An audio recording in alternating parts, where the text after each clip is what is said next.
Just now we got disconnected. Where I am, the 4G is not very good. It's unstable and disconnects even if you're in the middle of the city. So it disconnects all the time. Let's start all over.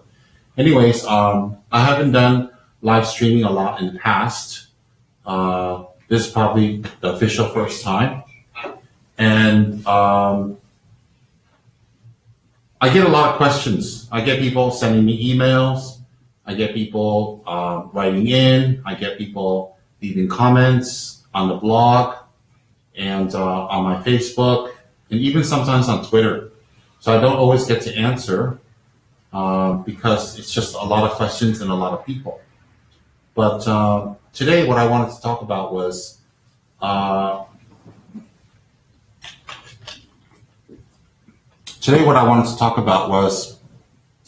back in 1983, when I was 18 years old, I'd met Tsem Rinpoche. And let me give you a little background on how it all happened.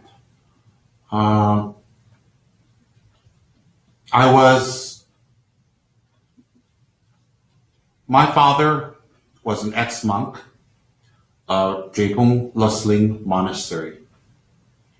And that was the biggest monastery back prior to 1959 Tibet.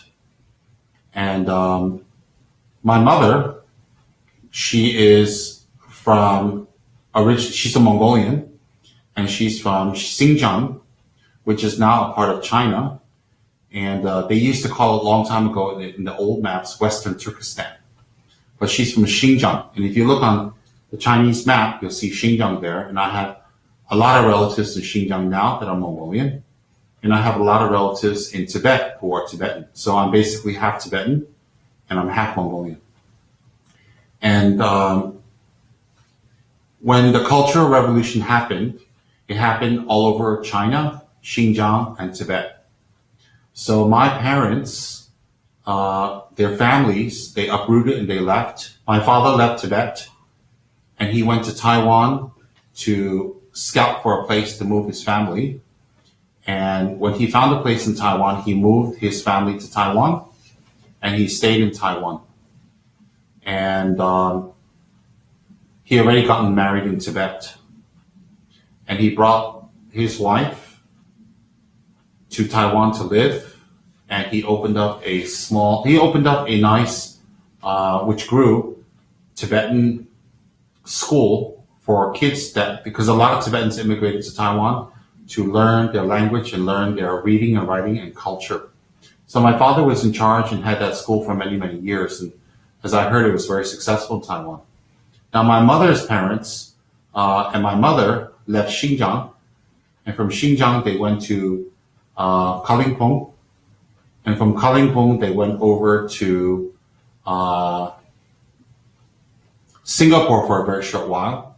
And from Singapore, they went over to Taiwan. And so my mother's family, my mother and her parents and her brother and other family members and a lot of Mongolians also immigrated to Taiwan from Xinjiang. So my father immigrated from Tibet to Taiwan and my mother immigrated from Xinjiang to Taiwan. And my father already was married and he had kids. And he met my mom, and she was 18, and they had a relationship, and my mother became pregnant. And when she was pregnant, what had happened is she told my father, and then my father confessed to her that he actually has a wife and children. And my mother was very devastated, and she was very upset that she was only 18, and she's never been with another person, another man, another relationship.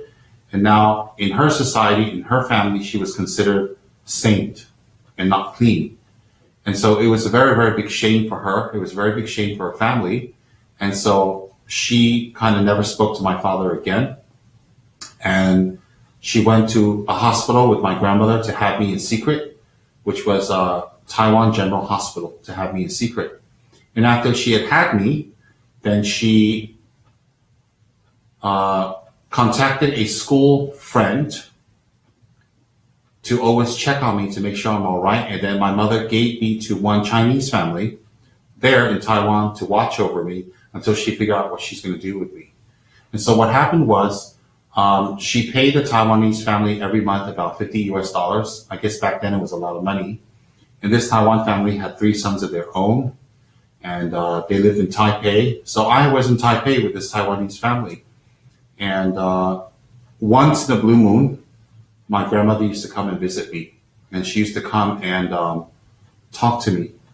And she never said she was my grandmother, but she used to come and talk to me. And so I was in Taiwan at that time, living with a Taiwanese family. And my mother had paid them to watch me.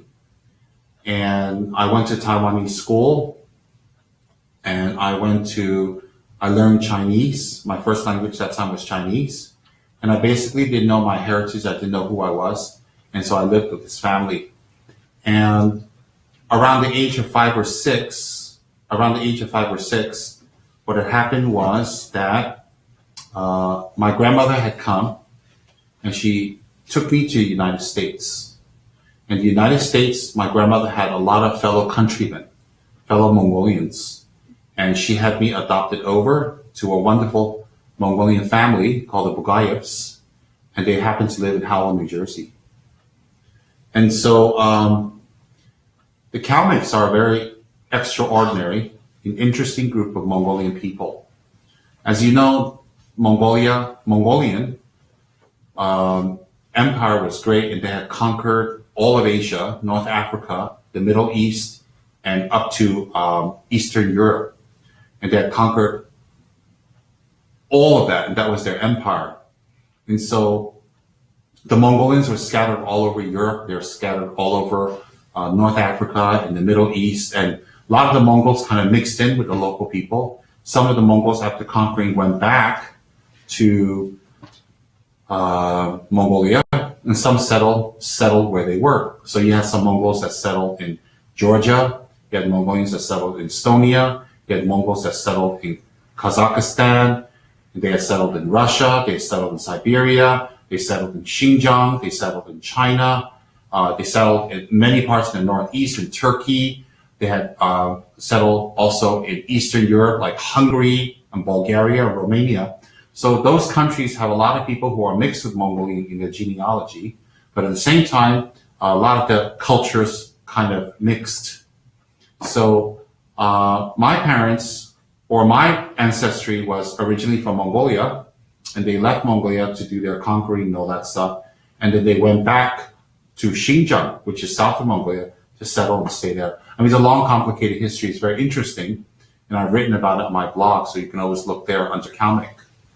Kalmyk is just another word for Mongolians, a type of Mongolians. For example, you can have Southern Americans, you can have Californian Americans, you can have New Yorker Americans, you can have Middle West Americans, you can have all types of Americans. It's like that. Kalmyk is like North, West, East, and South.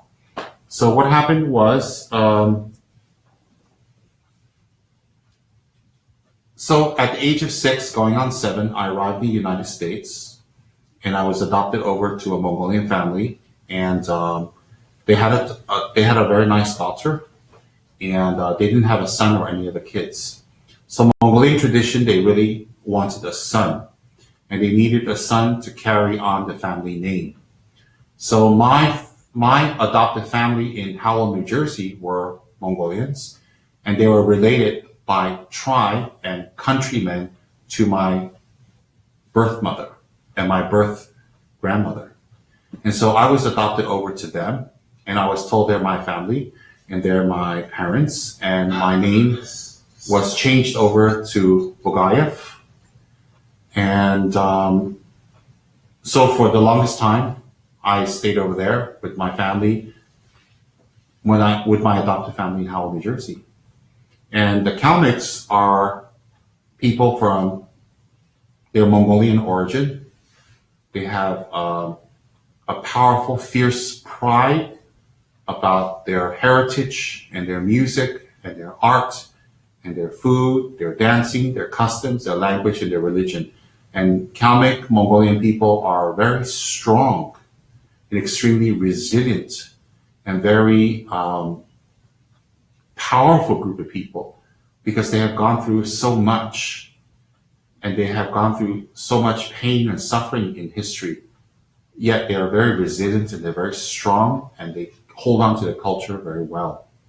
And so I was very blessed to be brought over to this Mongolian culture, of which I am a part of, in Howell, New Jersey, because what had happened was a lot of the Mongolians, they're called Kalmyks, Kalmyks, and they have their own republic in Russia called Kalmykia. And anyways, the Kalmyks in Howell, New Jersey had immigrated there also during World War II, because they were persecuted as a race and religion in World War II. So some of them even ended up in Nazi concentration camps. So the Kalmyks were from Romania and Bulgaria, and from Kalmykia, from Yugoslavia, from Germany, because they had settled there. And their own republic was overrun by Russians, the communists, in World War I. So in World War I, a lot of the Kalmyks moved over to Europe. Germany, Romania, Bulgaria, Czechoslovakia, Yugoslavia, the formerly known as Yugoslavia. And then World War II came along. When World War II came along, then the Mongolian Kalmyks again immigrated to the U.S. And they settled in a tri-state area, and it's called Howell, New Jersey, Philadelphia, and the New York area. So the Kalmyks, as I said earlier, are a very powerful group of people who, and why do I say powerful? Powerful is because they left their country, they left everything they knew, they left their homes, they left their properties so that they can preserve their culture, and they can preserve their religion, and they can preserve their way of life. And although they suffered so much during World War II, which they lost everything, they went to the U.S., they rebuilt themselves. So these group of people went to Howell, New Jersey, they went to New York, they went to Philadelphia, and they basically just worked blue-collar jobs. And they started all over, and they rebuilt their country, they rebuilt their lives, they rebuilt what they had, and they worked hard. And Mongolian people and Kalmyk people have a lot of pride. They don't believe in welfare.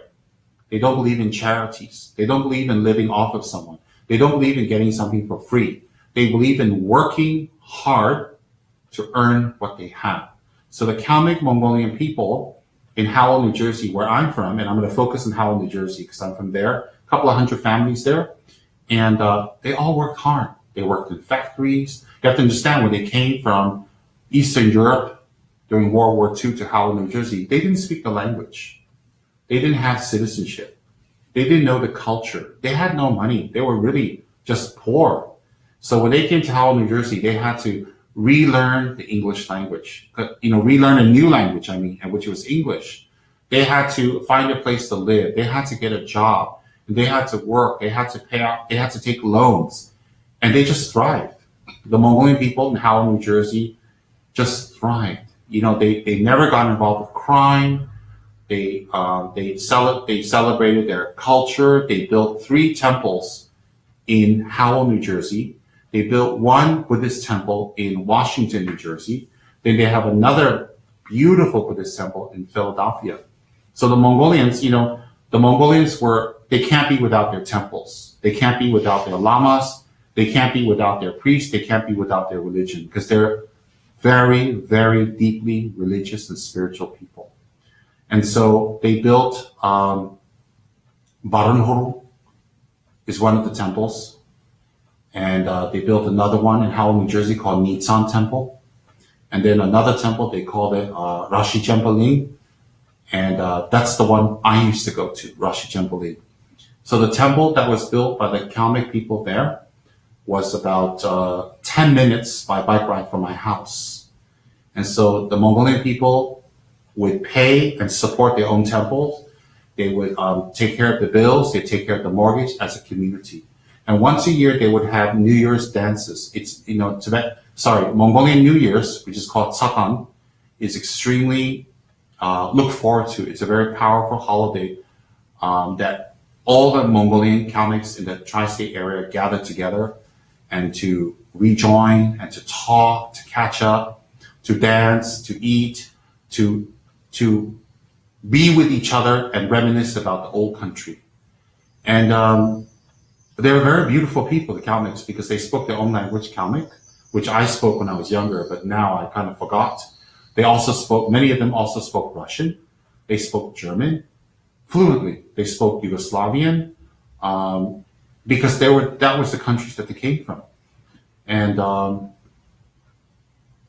course, they're Asian in race, but because they lived in Eastern Europe since World War II, so they knew a lot of Eastern European languages, and at the same time, Eastern European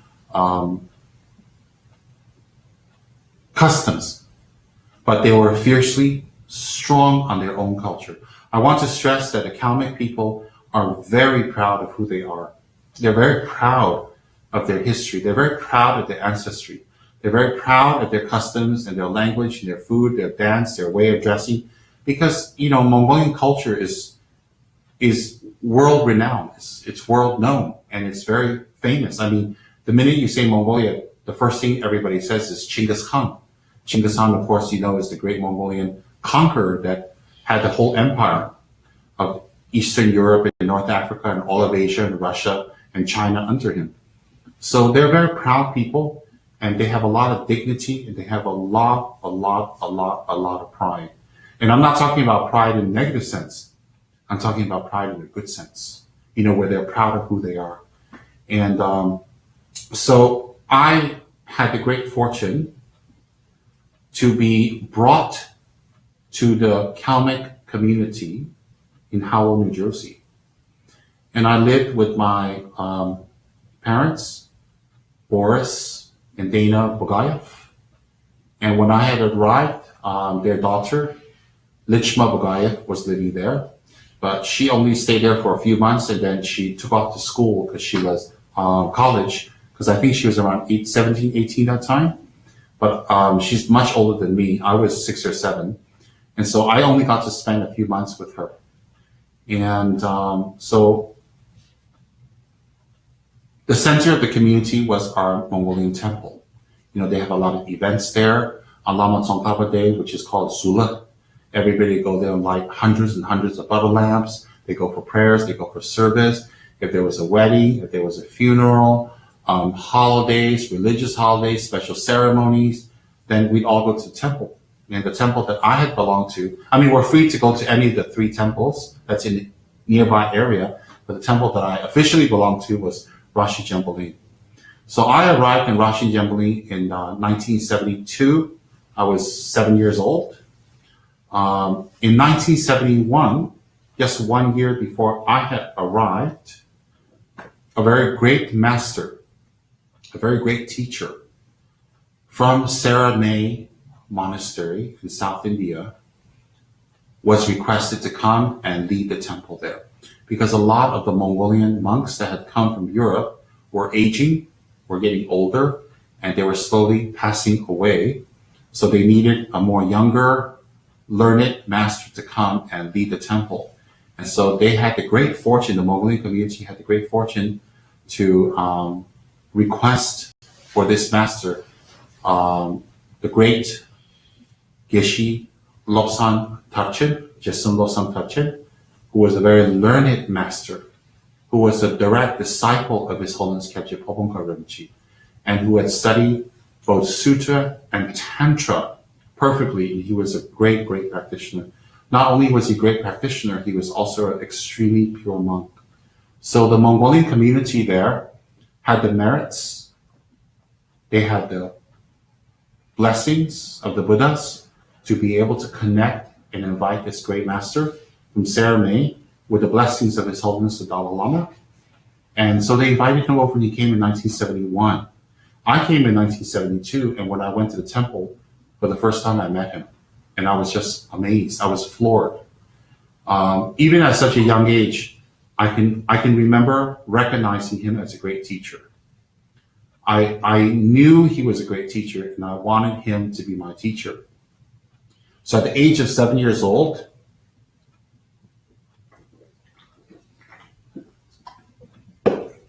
At the age of 7 years old, 8 years old, 9 years old, around that time, I started attending the classes. He would give classes in Tibetan, language and writing. Those I didn't attend. I didn't have the time to attend. He gave philosophical classes, he gave debate classes, and he gave classes on meditation. And at certain times of the year, he would give tantra classes. And those tantra classes, not everybody was allowed to go. You had to get special permission. The other classes, anybody can walk in and go or come as they like. But in tantra class or tantric initiation, you had to specially request Geshe Losam Tachin to be able to attend, and you need his direct permission, because that one, he would not allow just anyone. He was extremely strict on giving tantric classes. And so for years that I was in New Jersey, I would attend his philosophical classes and the debate classes, and I learned not so much ritual that time. I learned ritual later from another teacher, and I attended his classes. I was very fortunate because it's nearby.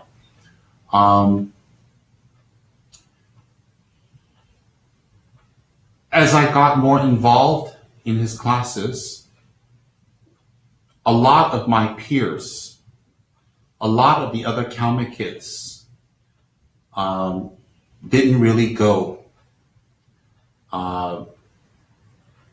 There were Kalmyk adults who used to attend the classes, and there was a lot of the local Caucasian people who would attend, but the actual Kalmyks that would attend his classes were very few. I would say less than 10. But the Caucasian people that were nearby, I would say they would be in the 20s to 30s, 20 to 30 people that would attend along with the Kalmyks. And for a small town like Howell, and for a religion of Buddhism that was extremely new to the people there, it was amazing that many people attended. And a lot of the people attended, they themselves became scholars, masters, meditators, practitioners, monks, and nuns themselves. Excuse me. So what happened was, I used to attend those classes, and from a very young age, I wanted to become a monk. I wanted to live in a monastery. I wanted to live at the temple, Rashi Gempoling. I wanted to stay there from a very young age. And my parents, although they loved me very much, and they had their own issues, and they had their own problems, they were dead set against me studying Buddhism deeply, although they're Buddhist. You have to understand, they were very, very Buddhist and very committed, as all my relatives and all the Kalmyks were, but they were dead against me to study deeper and to become a monk, because they only had one son, which is myself. And in Mongolian custom, that's what they told me, if you had one son, that one son was not permitted to become a monk. That one son would have to stay home and have an arranged marriage happen, get married, have kids, and carry on the family name. So my mother already had a daughter, but she wasn't able to have a son with my father. So what happened was, because they didn't have a son, they only had me, I was expected to carry on the family name. So every Mongolian family would have a son that carries on their family name. And in fact, when the older Kalmyks would ask you, who are you? You would always say, I'm the son of so-and-so. You wouldn't say your name, but it was kind of a Kalmyk custom to say, I am the son of so-and-so. So my father's name was Burcha Bugayev, and his nickname was Boris. So people found it difficult to call him Burcha, the Americans, so they call him Boris. Boris is, of course, a Russian name. Anyways, my father's Mongolian name was Burcha Bugayev. So I would say, Burcha Bugayev Gikuvin, means I am the son of Burcha Bugayev. And that's how you address each other. That's how important was your patriarchal lineage. And so I wanted to go to classes. I wanted to meditate. And whenever I had free time after school, on weekends, when I had finished my chores, I had lots of chores and lots of homework. I went to Lando Pines Elementary School, and some of the teachers really packed on homework. So I had a lot of homework, I had a lot of school projects, and I had a tremendous amount of um, chores at home. Wash the dishes. I would have to cook Kalmyk tea. Sometimes I had to cook some Kalmyk food for my parents to get home when I was older. I had to vacuum the house, clean, sweep, mow the lawns. I mean, that wasn't every day, but there were chores that you have to do every day, take out the garbage.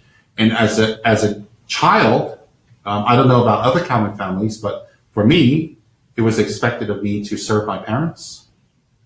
It was expected of me to prepare, do the laundry, to cook, to keep everything clean, to basically help them. And I understand because they work the whole day. You know, they work the whole day. They're very tired. And I come home from school. I have more energy. So there was a lot of chores. So on the days that I had finished my chores, and on weekends, I would bike over with my mother's permission to the temple.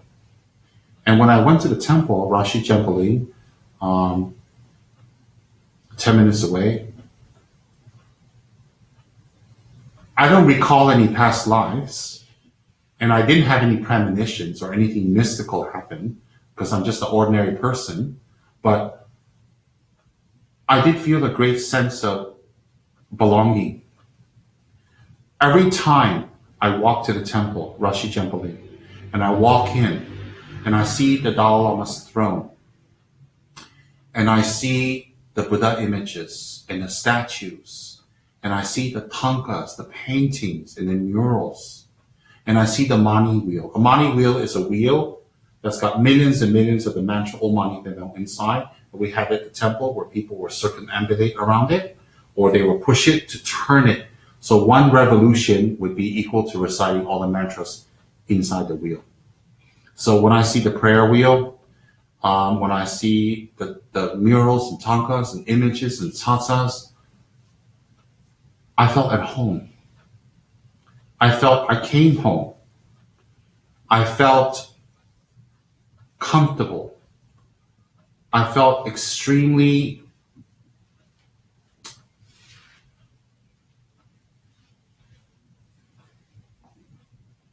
familiar. When I looked at the deities, I wanted to know who they were. I wanted to know their function. I wanted to know their mantra. I wanted to know their prayer. I wanted to understand their iconography. Why were they red? Why were they green? Why were they blue? Why were they yellow? Why were they black? Why were they gold? Why their hand positions was in the position they were in? What they were holding? Why did they have so many arms? I mean, it wasn't a negative why. It was a very interested why. And I had never had any doubts in any of the Buddhas since young. When I saw the images of the various Buddhas, I believed they existed. I believed they were alive. I believed they were real. I believed they had power. And I believed that my mission in life was to get closer to these Buddhas and understand them. And so from a very young age, I wanted to learn more. I didn't want to go to secular school. I was learning arithmetic. I was learning math, arithmetic. I was learning history, American history. I was learning science, art, music. I used to play the trombone. I can't play it anymore. I forgot how.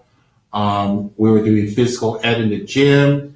We had to learn English and English grammar, English poetry. Except for art, I wasn't interested in any of that. And I did everything I can to get my parents to get me out of school, which of course is illegal in America. Under 18, you have to go to school. So I would be very depressed going to school, very unhappy going to school, except art class. Because I just felt that math, the American history, the science that I'm learning is not going to help me in life. It's not going to do anything for me in life. Because from a very young age, it just came naturally in me that I want to become a monk. I want to become a monk. I want to study Buddhism. I want to live in the temple. You see, at that time, I didn't know about the monasteries in India, but I know there's a temple near my house, and I wanted to live there with the other monks. And so I started going there more and more and more and more to the temple near my house and study more And when there wasn't classes, I would sit inside the temple in front of the Buddhas and meditate. I'd meditate on my breath, or I'd recite the mantra and meditate on the sound of the mantra. So when you walk into Rashi Gembaling Temple, when you walk in, you have 2 rows of tables and cushions, and that's where the monks and the lamas sit. Then when you go further up, you have a throne facing the audience, and that was the throne to His Holiness Dalai Lama. And then you circumambulate around the throne, and there was another throne on the left, and that belonged to the previous life of His Eminence Delawa Hotoktu Rinpoche. And then behind Delawa Hotoktu Rinpoche's throne was the altar, the shrine. And on the left and right of the shrine were the Kangyur text, 108 volumes of the Buddha's teachings. And then behind the shrine, you have the Lama Tsongkhapa Guru tree. Then you have Yamataka, big frame tanka of Yamataka.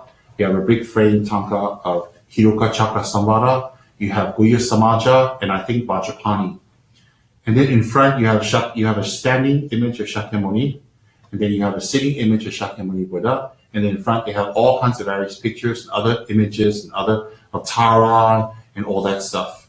And it was very, very beautiful, very sacred, because a lot of those images were brought from the old country.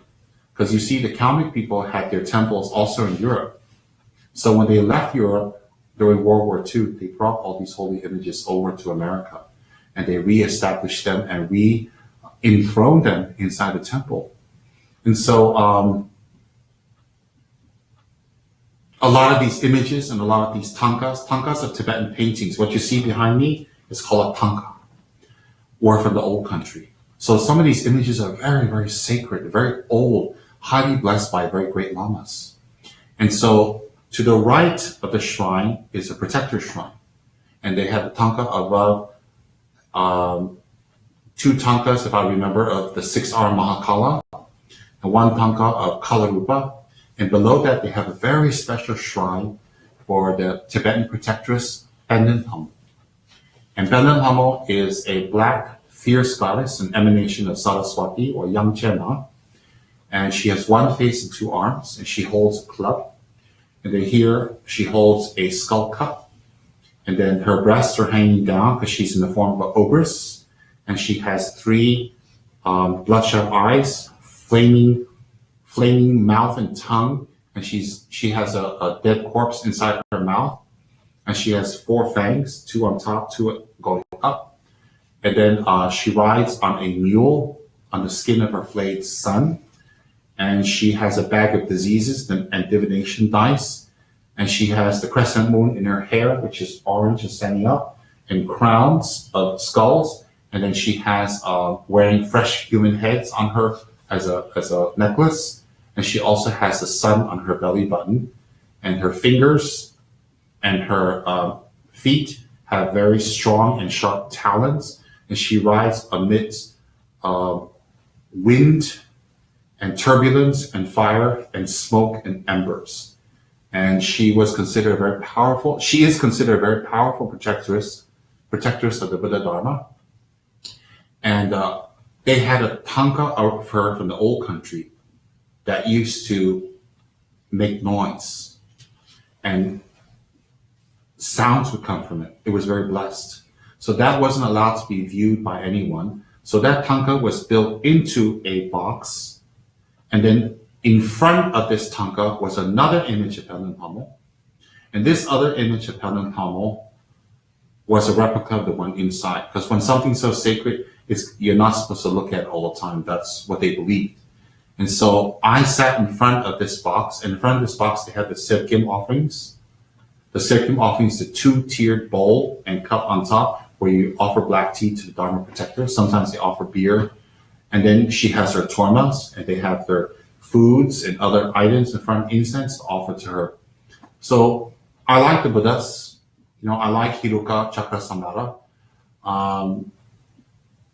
I like all those images. But in the temple, I was most attracted in that temple to Penden Hamo. So I used to sit in front of Dandan Hamo and stay there, and I would recite her mantra. I got one of the monks to teach me who she was and her name and her mantra.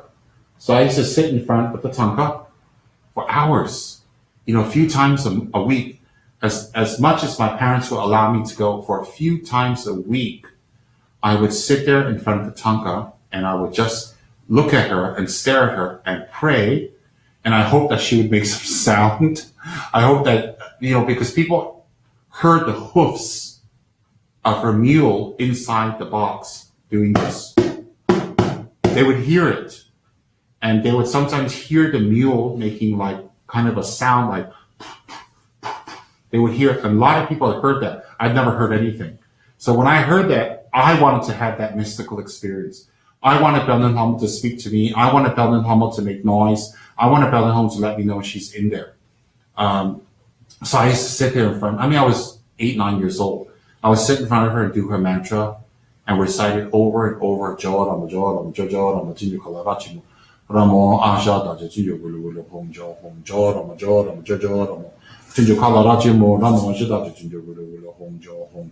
So I would actually hold my mala and I would sit cross-legged in front of Dandan Hamo and recite Jorama, Jorama, Jorama, Jinju Kalarachimu, Ramo Ashada, Jinju Gulu, Home Jo, Home. And I would just stare at her and stare, and I would pray to her, and I just stared at her face. And I was so entranced. Even now, I like Dandan Hamo very much. And so I found out later that she's the special protector of the Mongolian Kalmyk Buddhist temple Rashi Gently that I attended. And they brought her over from the old country. And so what happens was, so on my free days, I would go to Geshe Losang Tachin to receive classes and teachings. And I did that all throughout my childhood. And some of the senior students also gave classes, and I would attend some of the senior students' classes. And then I would, on other days when there were no classes, I would go to the temple to meditate in front of Dandan Hamo and do prayers. And then that went on for a few years. And I learned quite a lot at the temple, quite a lot with my teacher there. And later, Geshe Losang Tachin was selected by His Holiness the Dalai Lama to become the abbot of Ceremony Monastery. So later, instead of calling him Geshe Losang Tachin, we call him Kenrinchi Losang Tachin. And then later, he finished his abbotship. He finished his abbotship very successfully and very, very wonderfully. And so when he finished his abbotship, we called him Kensur Rinpoche Geshe Losang Tachin. So he was my first guru. He was my root guru. And he was Pabongka Rinpoche's student. He had met Khyentse Pabongka in Tibet, because Pabongka Rinpoche also comes from Ceremony Monastery and from the exact place he had come from. So,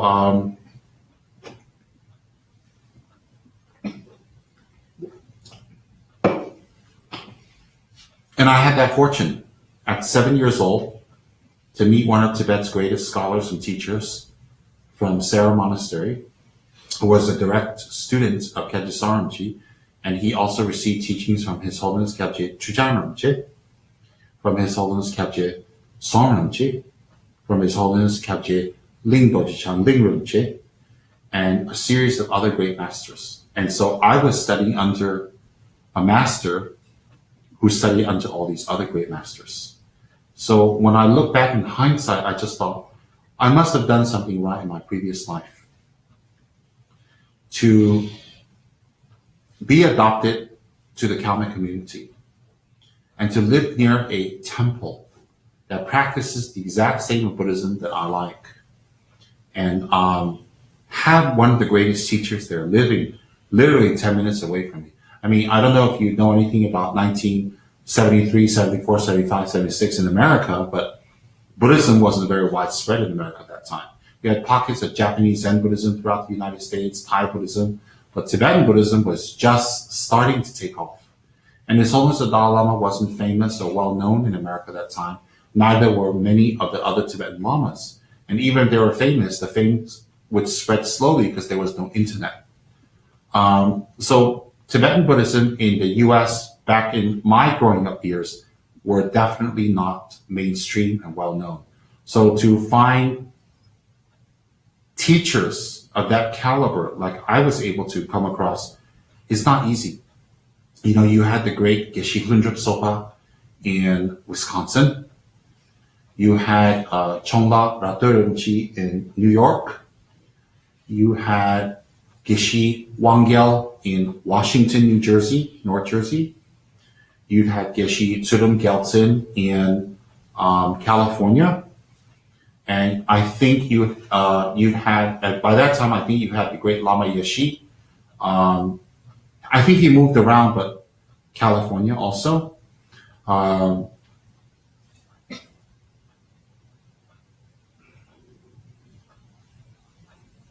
So there weren't that many teachers, and America's huge. I mean, from one end of the country to the other end of the country is a couple thousand miles. You know, take you 5-6 days to get across by bus. So finding a qualified, excellent Dharma teacher at that caliber was really amazing. And so I had found that. You know, like I was born in Taiwan, as I said earlier. My mother is from Xinjiang, China. Xinjiang is the Mongolian area of China. And my father is from Tibet. He's an ex-monk from Drepung Monastery. They met in Taiwan. They had an affair. And I was born in Taiwan. Then at the age of 6 or 7, I was brought over by my maternal grandmother to the United States. And I was given over and adopted over to a Mongolian family there. And the Mongolian family lived in a Mongolian community. There are a couple hundred people, you know, hundreds of families there. And they had 3 beautiful Mongolian temples there. And the temples had monks and scholars and masters and teachers. And one of the masters that they had that was Tibetan was the great Kensur Rinpoche, Jesson Losang Tachin. And I had taken my refuge vows with this great master, who's from Saramay, a direct student of Trijang Rinpoche, a direct student of Kebje Polongpa Rinpoche. And I received my first teachings from him. I received my refuge vows. I received my first Dharma. I received my first initiation. I received my first commitments, and all of that from this incredibly attained master in Howell, New Jersey. I mean, how does it happen to a nobody like me? Just this young little kid, you know, that doesn't know anything. And I don't know what's going on. When I arrived in the United States, I didn't even speak English. I didn't speak Tibetan. I didn't speak Mongolian. All I spoke was Chinese because I was born in Taiwan. And I went to Taiwan school, Chinese school. And when I came to the US, I was told to forget Chinese, don't speak Chinese, you're not Chinese, you don't speak Chinese. So I never spoke Chinese again because there's nobody in Howell that was Chinese that I knew of. Down the street, there was a restaurant called Happy Family. And it was a mother and father and 2 sons who ran the restaurant. They were the only Chinese I knew. And I wasn't close friends with them to talk with them. I worked for them for a little while, but there was no Chinese people around. So I learned Kalmyk, or Mongolian language, with the community and my parents. And there was a wonderful lady that used to teach Kalmyk classes, and I used to attend the classes, which I enjoyed very much. And I attended Kalmyk dance class also and learned how to do Kalmyk dancing. And I used to perform in Philadelphia and New York with a Kalmyk dance troupe. But my passion was going to the temple and studying with my teacher. And my teacher never ever said to me that I have to become a monk or I should become a monk or anything. I just went to classes. He'd give me teachings. And that was it. You know, he never influenced me or told me that I should do this or that or that or this. Never. He never said anything. And he always said that I must have my parents' permission to come to the temple. And without the permission, that it wouldn't be good for me to come. And he would tell me that all the time. And he was affectionate with me. Once in a blue moon, they'd make momos at the temple and give me momos. Most of the time, he was very strict with me because I think I was quite naughty. And so I'd go to the temples on other free days and I'd mow the lawn. I'd put fertilizer on the plants. I'd rake the leaves. I sweep the walkways. I would do anything I can to be in the temple, participate. What I wanted was to live in the temple. I wanted to stay at the temple. I wanted to stay in Rashi Jempeling Temple. So that was kind of my life. I'd go to school. I visited some of my cousins that lived nearby, which I really enjoyed my time with them. I played with some of the kids in the neighborhood. And then I go to the temple, Rashi Jempeling, most of the time to meditate or to learn or to get teachings from my teacher. And I really, really, really wanted to become a monk. So as my yearning to become a monk became stronger, there was much more opposition from my parents. They started grounding me. They started punishing me. They started hitting me. They started to do everything they can to stop me from going to the temple. But somehow I found a way to get there. And they weren't against the temple. They weren't against Buddhism. They're Buddhists themselves. They were against me becoming a monk. So if I got too involved with the temple, I might become a monk. If I become a monk, they lose their son. That's what they were afraid of. One fine day, Khyentse Rinpoche, Losang Tarchin's nephew, his name is Lotar, had come from India to stay in the temple to serve Khyentse Rinpoche. Khyentse Rinpoche Jesum Losang Tarchin. And he spoke very little English, but he was, I think, in his 30s at that time, quite friendly, laughed a lot, affable, joked a lot, just, happy-go-lucky monk. And so I used to go to the temple in the summers, and my parents would be at work, so I'd be free the whole day, and I'd go to the temples in the summers and hang out there and help him to clean up or help him to cook or do whatever I can. And so what happened was one day, I went inside Lotar's room. And being the naughty, inquisitive, quick-handed kid I was, I went through all these things to see what he had. I wanted to see what Buddha images he had, what books he had, what kind of robes he wore, because, I really like monk robes. And then I opened up his closet, I opened up his suitcases, his dresser drawers. He didn't know I was invading his room. He was downstairs doing his thing. Then he turned around and found out I was gone. So by the time he came upstairs, I already went inside his closet. I opened up his closet, and guess what? I saw an image, a black and white image about this big, framed, of a deity with a round hat, riding on a lion, wearing monk's robes, with a cup of black tea in front of him. And that was inside his closet, hidden away and covered. And when I opened it and I saw this deity, I said to Lotar, "Who's that? Can I see?" And Lotar immediately said, "No, you can't see." And he closed the door and he escorted me out of his room and he locked it and said, "You can't go in my room again without my permission." I mean, he wasn't scolding me, but he didn't want me invading his room without his permission.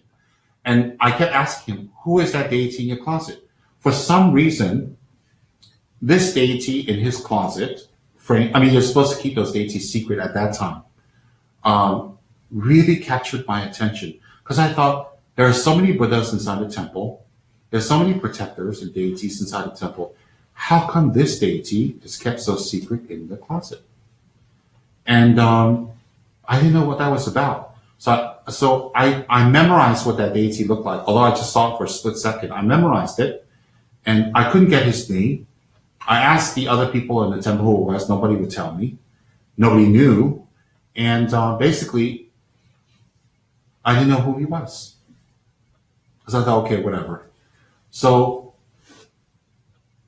as the years rolled by and it became more and more difficult for myself to stay at home because my parents became really, really, really strict. To make a long story short, I started running away from home.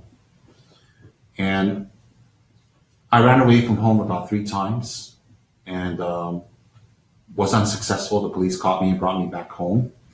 And finally, around the age of 15, going on 16, Khyentse Rinpoche at the Rashi Jempeling was giving a Vajrayogini initiation. And I had attended the initiation. And I came back home, and my parents had had an argument. They had a very severe argument, and my mother had packed her stuff and she had flown to Colorado to stay with my sister. My sister was staying in Colorado with her husband, and my mother had went there to stay. So my father was at home alone, and I had to cook and make tea and serve him and take care of him because he doesn't know how to cook. And I learned from my mom how to cook Mongolian food. And so I was sitting there and I was talking to my dad, and we got into a hot words, and he told me that I can leave. So I said, okay. I said, I will leave home. He told me I can get out and I can leave if I want to do this Buddhism so strongly. And I said, well, I have left home 2-3 times already, and you keep calling the police and bringing me back. If I leave this time, do you promise not to call the police and not to put an APB out on me, an all points bulletin? See, when a kid runs away, they put an all points bulletin throughout all the police stations in America, so that they find someone matching the description of the APB, they return the kid back. That time, that's what they did. And so my father promised he will not have an APB out on me. So I packed up my things. I had 2 bags. I had 1 bag full of my clothes that my cousins and myself I had bought.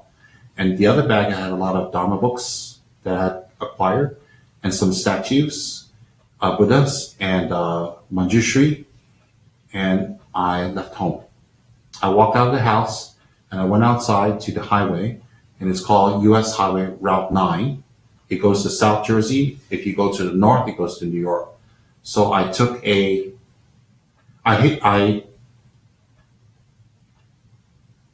went outside, I hitchhiked, and I went to New York.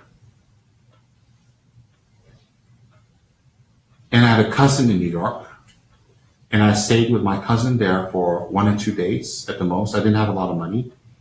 And then I bought a bus ticket, and I wanted to buy a bus ticket, and I bought a bus ticket for 1 or 2 states, but I didn't have enough money to have a bus ticket that takes me from New York to Los Angeles.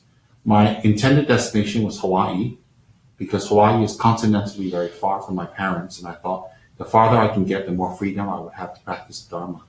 I didn't get a chance to say goodbye to my teacher because it was all in a mad rush. And so what had happened was I had left that night, and I went to New York. From New York, I went to California. I hitchhiked through the southern states. And because it would be warmer. And I think it was already late summer, so I was afraid I'd hit the winter months. I didn't know how long I'd be on the road. So I walked along the highway, and I hitchhiked along the way, and I had very little money, very little food. I begged for food. What little money I had, I would buy some really cheap apples along the way people sold. And I stepped outside, never took off my shoes. And that's how I lived outside. And so what happened was I arrived in Los Angeles. And when I arrived in Los Angeles, I'll give a more detailed story later, but when I arrived in Los Angeles, I joined Thupten Dajiling Center. There was a center there. There was a center there called Thupten Dajiling, and it was started and founded and run by the great master Geshe Tsurum Gyaltsen from Gandhin Shatsi Monastery. So what had happened was I was staying with another cousin in California, and then I moved out of the cousin's house, and I worked in McDonald's for a little while, and then I was running around the city looking for a Buddhist center, and I came across the University of Oriental Studies and in a phone book, and I figured, well, it's Oriental Studies, they must have something Eastern there. What I was looking for was an altar and a shrine that I can go to kind of meditate and to pray, because I hadn't been to a temple for a long time, so I ran away.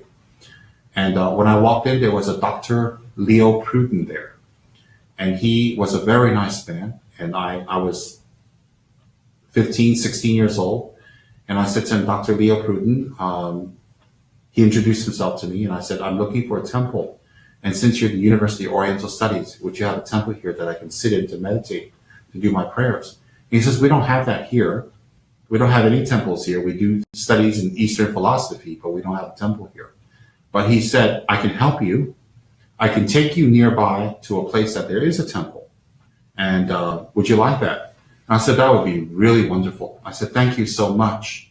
So Dr. Leo Pruden packed me into his car, drove me 20, 30 minutes away to St. Andrew's Place in Los Angeles. And there was a nondescript bungalow house there. And there was no signage, nothing. And he brought me in. And when I walked in, I was amazed because inside this bungalow house, in the main room and the living room, was a temple. There was maroon carpets. There was yellow curtains.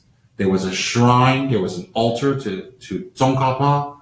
There was the Dalai Lama's throne. There was Buddha images. And next to it was a small library full of Buddha books. And below the yellow curtain was sitting a master in maroon chuba meditating. And I just couldn't believe this. I walked in and I prostrated to the master immediately. And Dr. Leo Pruden introduced me to this master, who was Geshe Tsulem Gyaltsen from Ande Shatsi Monastery, and told him that I was looking for a temple.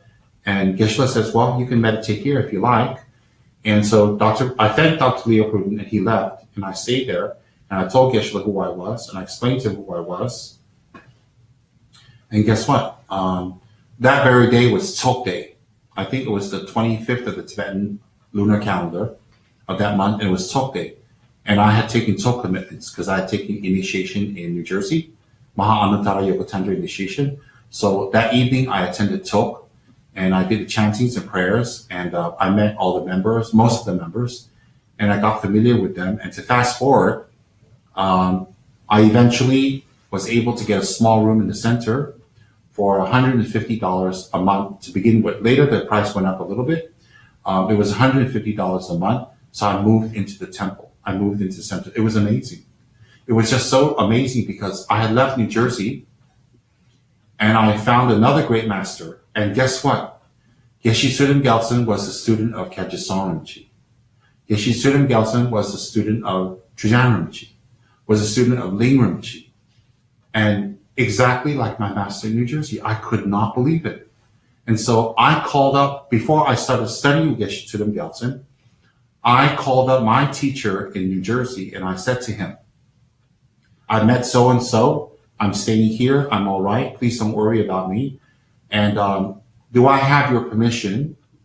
Do I have your permission to please stay in Tupten Darjeeling, that's the name of the center in Los Angeles, with Geshe Tsulem Gyaltsen to study? Because if you say no, I'll leave. If you say yes, I'll stay. Because by tradition, you don't run to different lamas. You don't run here and there. Put the aircon a little higher. You don't run to different lamas.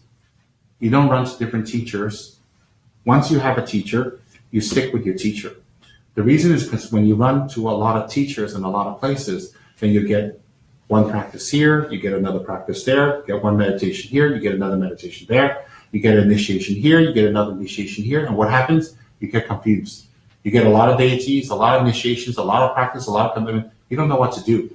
Because if you do one well, you can achieve all. So I come from a background of teachers that say, you don't run to a lot of teachers, you don't run to a lot of places, a lot of lineages, not because they're bad or they're inferior. No, to the contrary. Because you respect other teachers and lineages and practice so much, you don't just run in there and just sit in there and arbitrarily learn this and this. In our tradition, what happens is that when you learn the Dharma from your teacher, you are loyal to your teacher, you stay with your teacher, and you follow your teacher, and you don't run all over the place. You don't run all over the place. Put on both. 17, 3 times both. So you don't, thanks. So you don't run all over the place. And before I started studying with Geshe Tsulem Gyaltsen, I called up my teacher, and I told him what happened, and I told him where I am, and do I have this permission to study? And this is what my teacher in New Jersey said, my root teacher. He said, you are very lucky to have met Geshe Tsulem Gyaltsen. You should live with him and you should serve him as you would serve me. And you must follow his instructions and do exactly as he says. You have my permission to do so. And that's what my teacher said. So I wasn't going to study with another teacher. I wasn't going to study with another temple if I didn't have my original teacher's permission. And remember, I had no wish to leave my original teacher. I had no wish to relocate or go to another place. I had no choice because my parents were not letting me study with him. Because my parents were not letting me study with him, I had no choice but to leave. And at 15 years old, I hitchhiked to Los Angeles. So at 15, when I hitchhiked to Los Angeles, it was a scary experience. It was a lot of suffering. It was a lot of problem because, I had to sleep outside. I had to beg for food. I could have been killed. I mean, America is not really a safe place along the highways for young boys and girls to run away from home. I got approached by a lot of strange people. I had a lot of bad things happen to me, which I won't go into today. I'll talk about it another day. But somehow from New Jersey, I hitchhiked over to California, Los Angeles. I walked into the center called Shugden, Dorje, and I met another great master called Geshe Tsulem Gyaltsen. And guess what? Geshe Tsulem Gyaltsen knew my first teacher in New Jersey. My teacher in New Jersey knew Geshe Tsulem Gyaltsen, and they both studied and knew the same teachers. Both their teachers were Khyentse Chujan Rinpoche and Ling Rinpoche and Khyentse Sar Rinpoche. I mean, how amazing is that? So I keep thinking, I really have good karma to keep bumping into the same lineage, the same great teachers, without any plans, really without any plans. And so I stayed at Shugden Dorje Center from the age of 16 till 22, 23, till I went to India. So while I lived at the center, upstairs was Geshe Tsulem Gyaltsen, and his sponsor and his close student, also Robert Stone, had another room.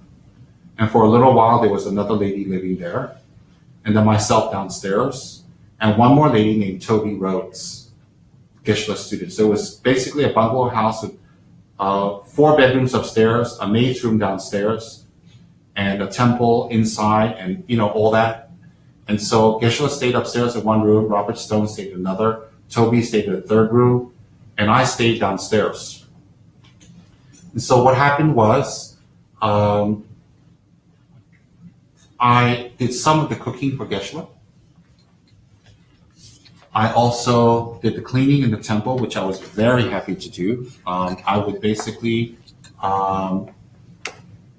clean the kitchen. I would also sweep. I would do Geshe-la's laundry. I would also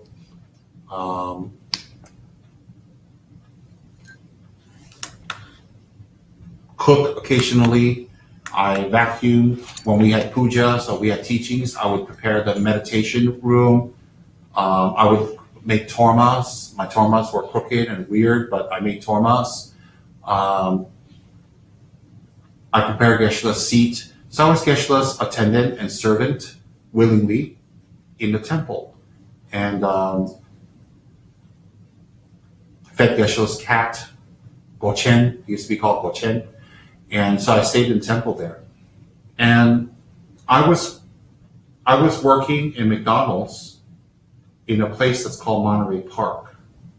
And Monterey Park from Los Angeles, where I was living, because Monterey Park is one of the suburbs, from where I was living took about 2 hours by bus to get there. I had to change 3 to 4 buses. So I go from one bus location to another, get off the bus, wait for another connecting bus, and then go to another place, stop, wait for one more connecting bus before I get to work. And that would be 2 ways every single day.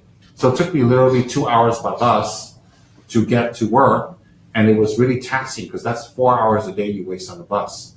And that took time away from my study and meditations with Geshe. So I wanted to get a job nearby, being 16 years old, drop out from school.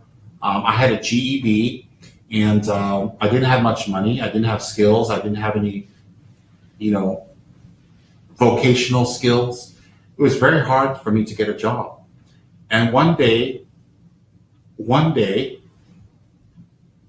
there was a photomat store. Photomat stores are these little kiosks in the parking areas of shopping malls in Southern California. And it'd be one kiosk with one person sitting in with two windows, and the cars will come on the left and right. They drop off the film to be developed.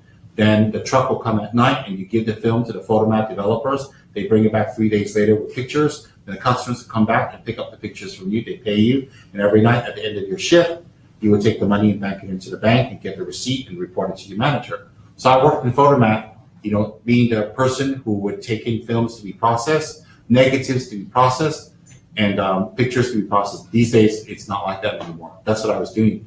I saw that job.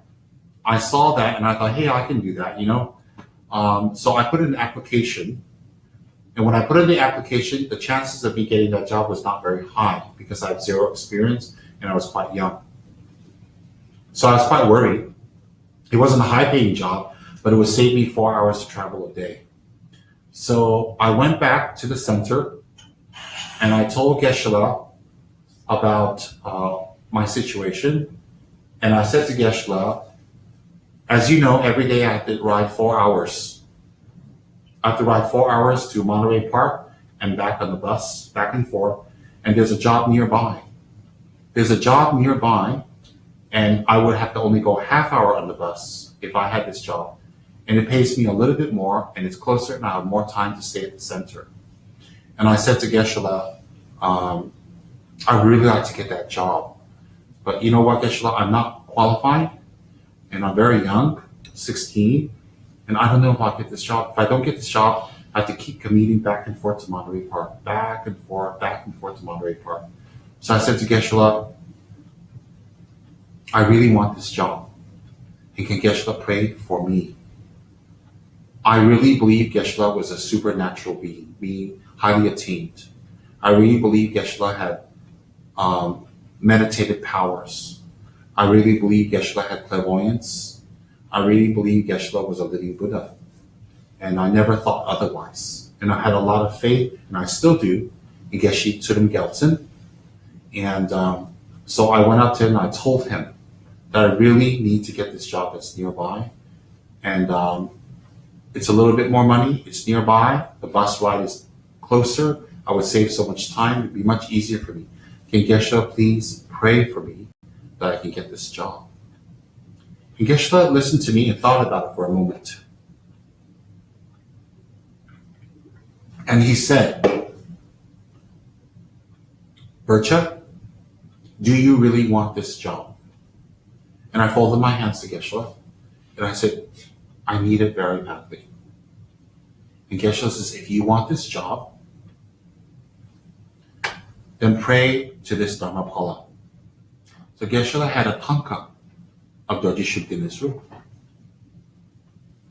This tanka I have here is an exact replica of Geshe-la's tanka. Because you see, I took a picture of Geshe-la's tanka and I gave it to a tanka painter many years later and I reproduced it. This is a reproduction of his tanka. So he had this tanka of Dorje Shugden hanging in his room. And I didn't know who Dorje Shugden was. I've never heard of Dorje Shugden. I don't know nothing about Dorje Shugden. I'm 16 years old. I'm trying to get a job at Photomat, and I'm living in a Dharma center, one of the greatest Dharma teachers on this planet, Geshe Tsem Rinpoche, and I'll just basically do whatever he says. I don't know anything. If he says to me to pray to the plant, I'll pray to the plant.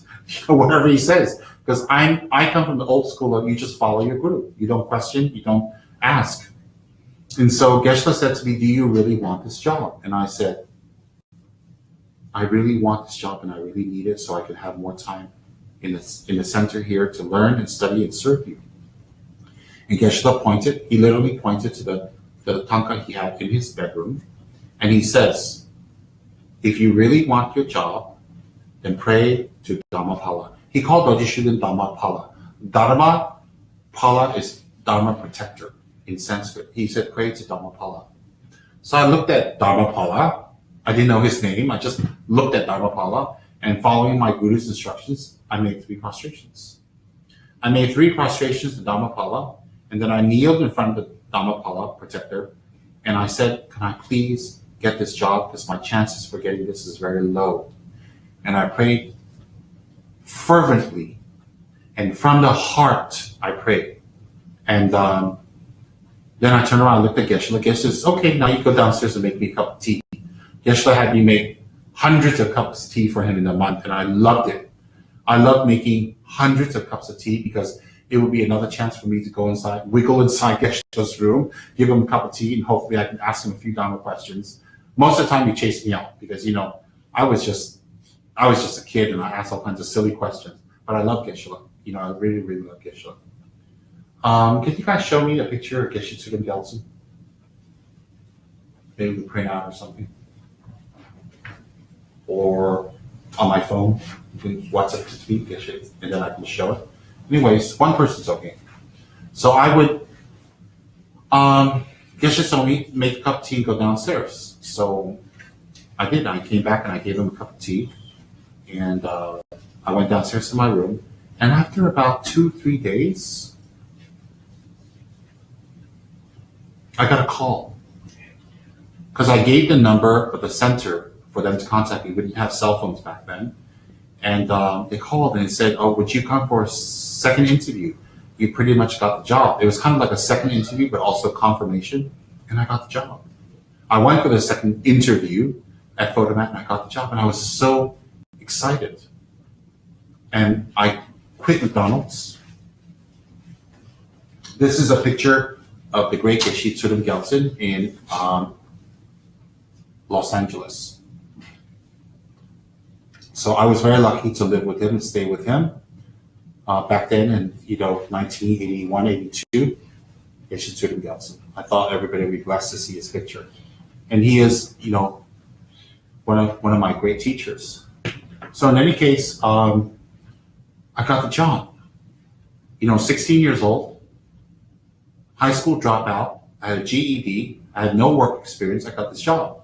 And I was going to be paid like $250 to $260 a month. And my rental was $150 at the Dharma Center.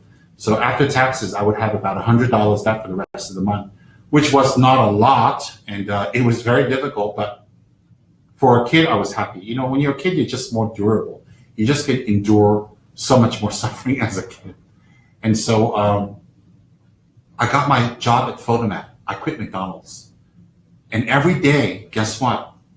I can ride on the bus to work, and it took me only a half hour. And after work, it took me only a half hour to ride back to the center. So I had more time to attend Geshe-la's classes. Geshe-la had a lot of classes. I had more time to attend the talk and the pujas and the prayers and whatever Geshe-la had going on. And I had more time to serve Geshe-la.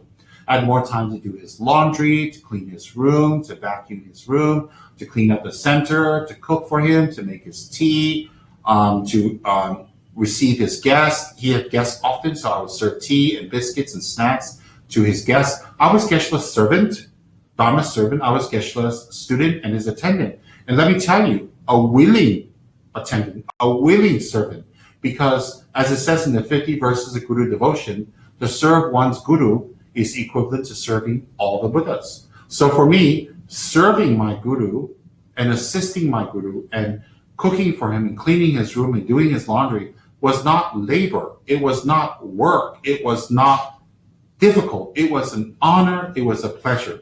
Out of all his students, he allowed me to touch his clothes, to wash his clothes, to dry his clothes, to fold it and put it back.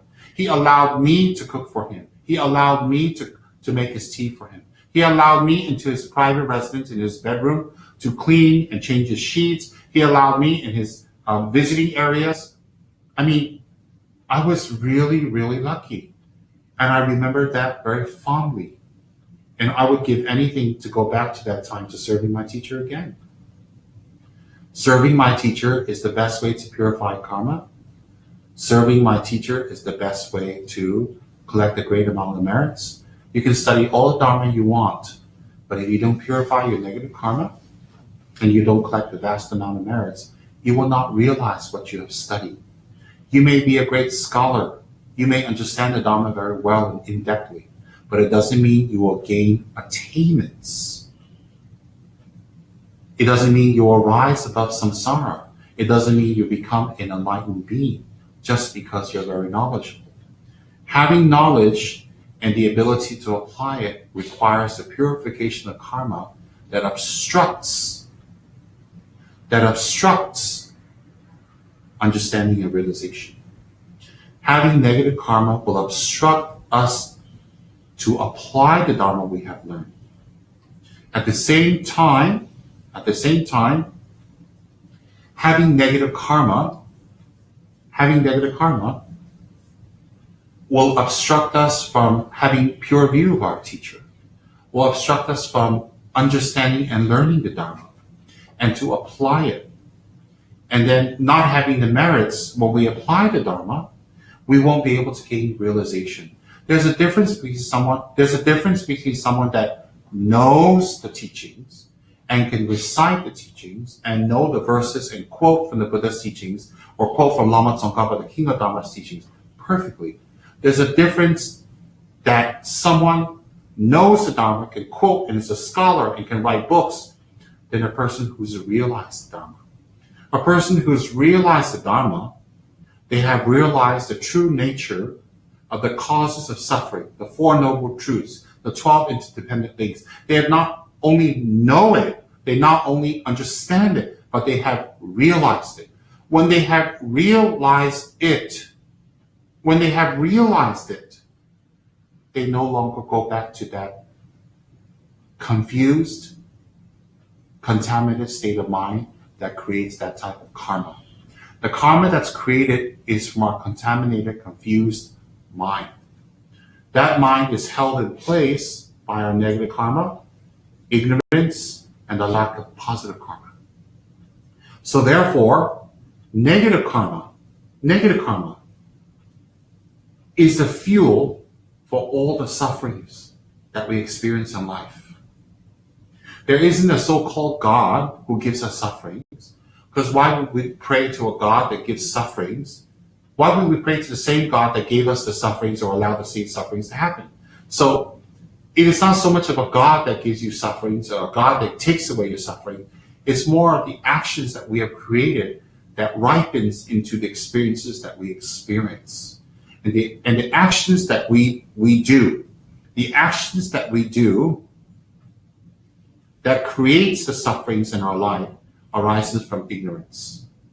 So in order for this ignorance to be dispelled, one has to understand the Dharma. One has to study the Dharma. When one has studied and understood the Dharma, one meditates on it. When one meditates on it, and the contaminated thinking that brings suffering to ourselves and others is eradicated, and it doesn't ever come back, that's called one level of attainment. That is an attainment.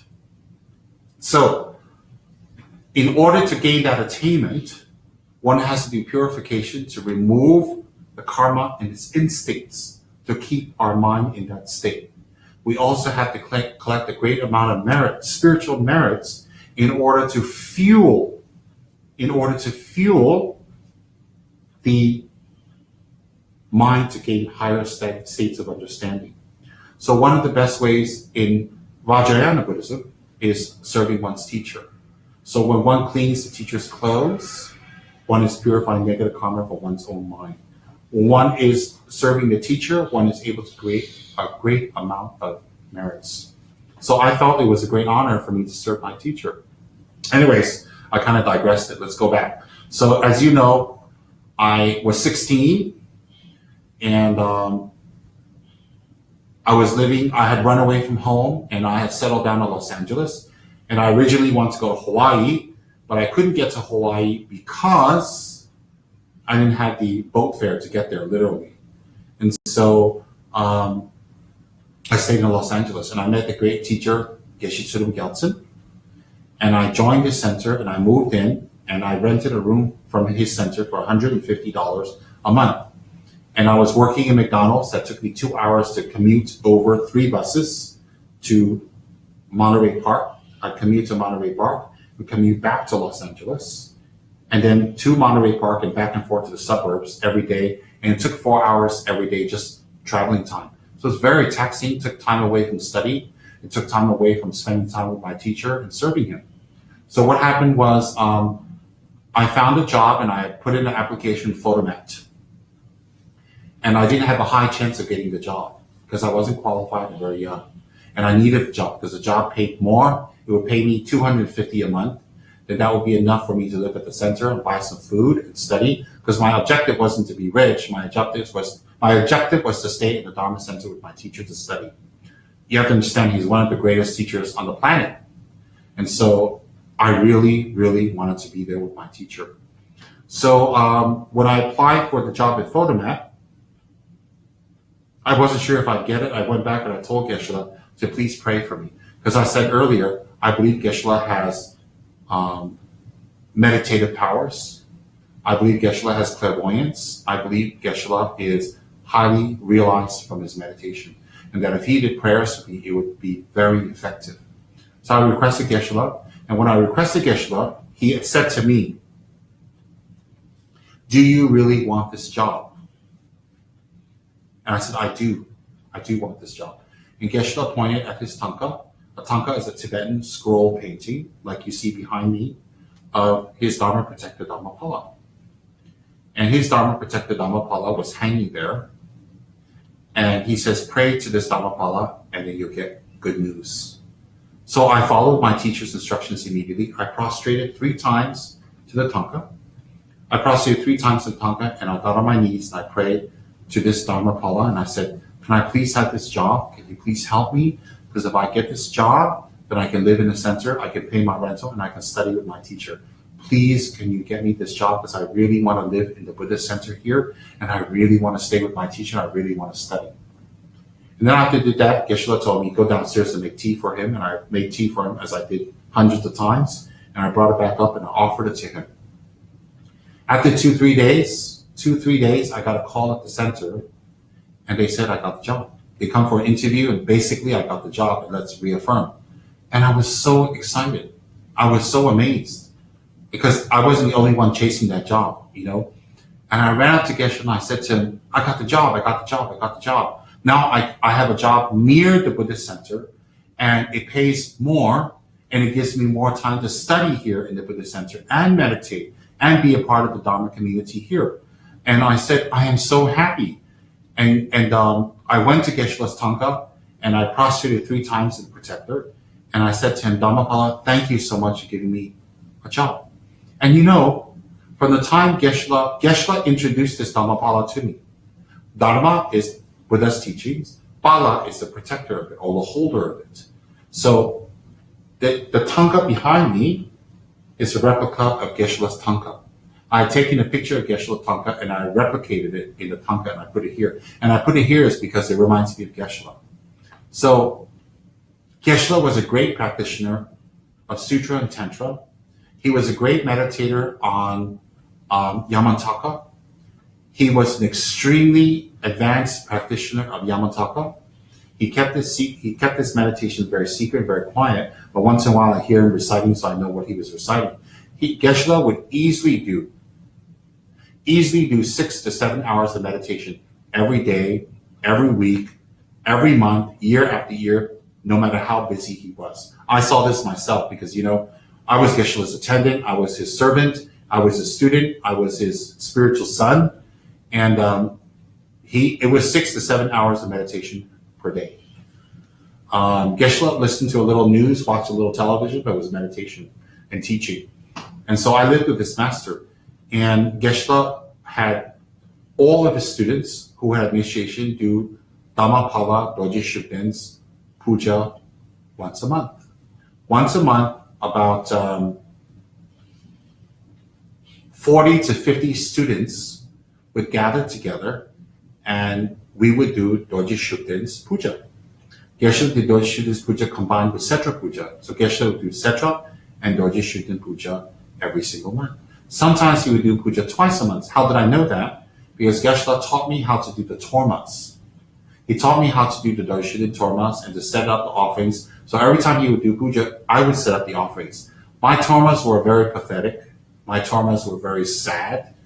My tormas were like the worst tormas you can ever see. They were crooked. They were cracked. Some of the butter would fall off. Some of them, Geshe-la sometimes just come downstairs and look at my torma and go, oh, it's an interesting shape. And I knew what that meant. I meant that Tibetan tormas are, there are all kinds of shapes. There are round ones, there are circular ones, there are triangular ones. Mine kind of were all shapes that they weren't supposed to be. Because, you have to get the barley oats, then you have to cook them. And if you cook them too much, they burn. Then after that, you take the barley oats out. You have to add the sugar, the butter, the honey, the yogurt, the milk, the 5 white substances, mix it together, get it into the particular tantric shape that they were required. Because Tara had a different torma, Tsongkhapa had a different torma, Dorje Shugden had another torma, Setra had a slightly different torma, Yamataka's tormas was even more different. I asked Geshe-la once, why can't they just all eat the same kind of tormas? Why does everybody need their own shaped tormas? As usual, Geshe-la would just give me this look like, here he goes with one of his questions again. So I would make these tormas, and in hindsight, I think the protectors and the Buddhas were really kind to eat my tormas, because maybe they were even poisonous. I don't know. But anyways, every month when Geshe-la do the tormas, I was the one who would make the tormas. Geshe-la taught me ritual. He taught me to use the Vajra bell Damaru. He taught me the drum, Nga. He taught me the mudras. He taught me to the tormas. I learned all that with Geshe-la in America. Remember, I lived with Geshe-la for 8 years. So I was very fortunate to attend many of his holy teachings. I'm nowhere near Geshe-la's level and learning, but I learned quite a lot from him. Not enough, but quite a lot. So anyways, every month Geshe-la would do Dorje Shugden pujas. Remember, I'd never heard of Dorje Shugden before Geshe-la. I didn't know anything about it. I'm just 16 years old. And when Geshe-la introduced me to Dorje Shugden, which he called Dhammapala, it clicked. Because remember I told you in my story back in Howell, New Jersey, Khenso Losam Tachin Rinpoche's nephew had a black and white teacher of a protector with a round hat, wearing robes on a snow lion in his closet. He was in his closet on a high shelf hidden away with offerings in front. Remember I told you that? It clicked. I had seen Dorje Shugden's image in New Jersey. And he was an extremely secret protector. That's why everybody kept it very secret that time. Now it's different. Now it's open. And it clicked. So who introduced me to do the protector practice? Geshe-la. Geshe Tsurim Gyaltsen taught me how to do the Dorje Shugden practice. Geshe-la is my teacher. Geshe-la is my guru. I'm 16. If Geshe-la tells me to pray to Dorje Shugden, I pray to Dorje Shugden. And every single month, I join Geshe-la in doing the Dorje Shugden pujas. And when we did the Dorje Shugden pujas, Geshe-la taught us. Khyaltsen Chujan Rinpoche wrote a commentary on Dorje Shugden. His Holiness Khyaltsen Chujan Dorje Chang wrote a commentary on Dorje Shugden. And Geshe Tsurim Gyaltsen would give us teachings from the commentary on the nature of Dorje Shugden, the function of Dorje Shugden, the lineage, the origins, the practice, the meditations, the rituals, the purpose, the benefits. He taught us all of that, Geshe-la. I didn't ask him to teach us, he taught us. So I attended classes. Not only me, but it was another 40, 50 students who attended also. I was just lucky because I lived at the Dharma Center. So Geshe-la taught us all about Dorje Shugden. And so I had kind of a little mini crises, because you have to understand, from New Jersey, I was praying to Pandan Lhamo from the temple, and I always prayed to Pandan Lhamo because I was the protector of our temple in New Jersey. And then when I arrived in California, but mind you, I was praying to Pandan Lhamo in New Jersey. That was more on my own volition. That was more that the temple had her there, and I just prayed to her. But nobody in the temple, my teacher or the monks, told me to pray to her. I just did it on my own. So I just did it because I liked her. And so when I got to California, Geshe-la told me to pray to Dorje Shugden. He told me to pray to Dorje Shugden. He told me it would be good for me. So I followed the instruction. I mean, what was that, 1980, when I was 16? 1980? 81. It was 1981. And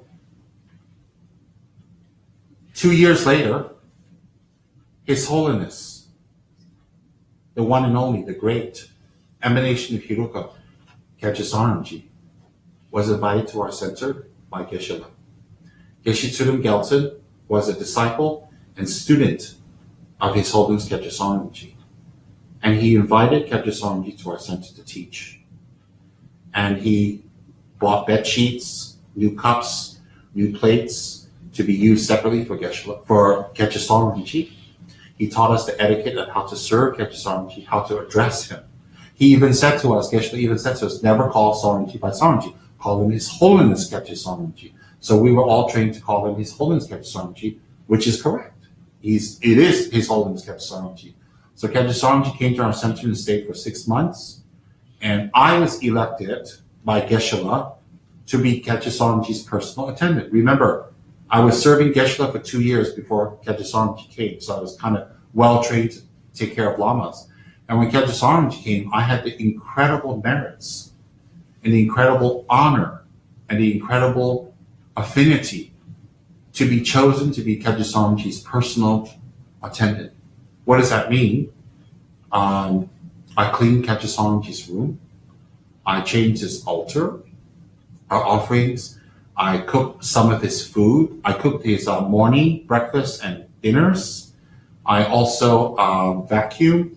I also collected his laundry. So I was in Saranji's room every single day, all the time, nonstop. And I was so fortunate because Geshe Saranji developed a very affectionate countenance towards me. He used to play with me. He used to stroke my cheeks. He used to hold my hands, just like a father. And I received the majority of my lineage. I received the majority of my practice. I received the majority of my initiations. And most of the things I do now, privately, meditation-wise, all came from Geshe Saranji. And mind you, before I took teachings from Geshe Saranji, I called up my first teacher in New Jersey and I said, there's this Geshe Saranji coming and blah, blah, blah, and so on. And can I receive teachings from him? And Geshe Saranji told me, you can. You have my permission. You can receive teachings from him. So with that permission, I received Geshe Saranji's teachings. As I said, you don't run from one lama to another. You have to be loyal to your lama. Now, when Saranji gave a whole series of teachings, I was his attendant and I was his assistant. And every single day after Geshe Saranji went to sleep, I would close his door and I'd go upstairs and I'd make 100 prostrations outside of his door every day after he had slept. And I prayed because I thought it would be better to pray to a living Buddha than to a statue of Buddha. So I made 100 prostrations to Geshe Saranji every single day while he was there to gain merits so that I would understand his teachings and I would gain attainments. And so on one of those nights before he went to sleep, every single night before Geshe Saranji went to sleep, he would be in his underrobes, his yellow robes that he would sleep in, and we would bring up black tea and a second. Can you guys show me a second? And he would pour second and make offerings to his Dharma protector Dorje Shugden. Along with that, he would make offerings to Four-Face Mahakala and Benden Hummel, etc., and Kalarupa and various other protectors. But his principal protector was Dorje Shugden. So every single night, Geshe Saranji would make black tea offerings to Dorje Shugden, and then after he finished that, he immediately go to sleep. That was his ritual every single night. And it's kind of the dry ginger ale. It relieves the thirst.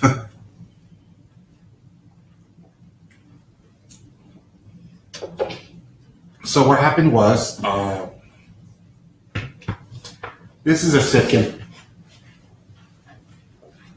So this would be set up every night for Geshe Saranji, and he would pour black tea in here and offer black tea to the Dharma protector Dorje every single night.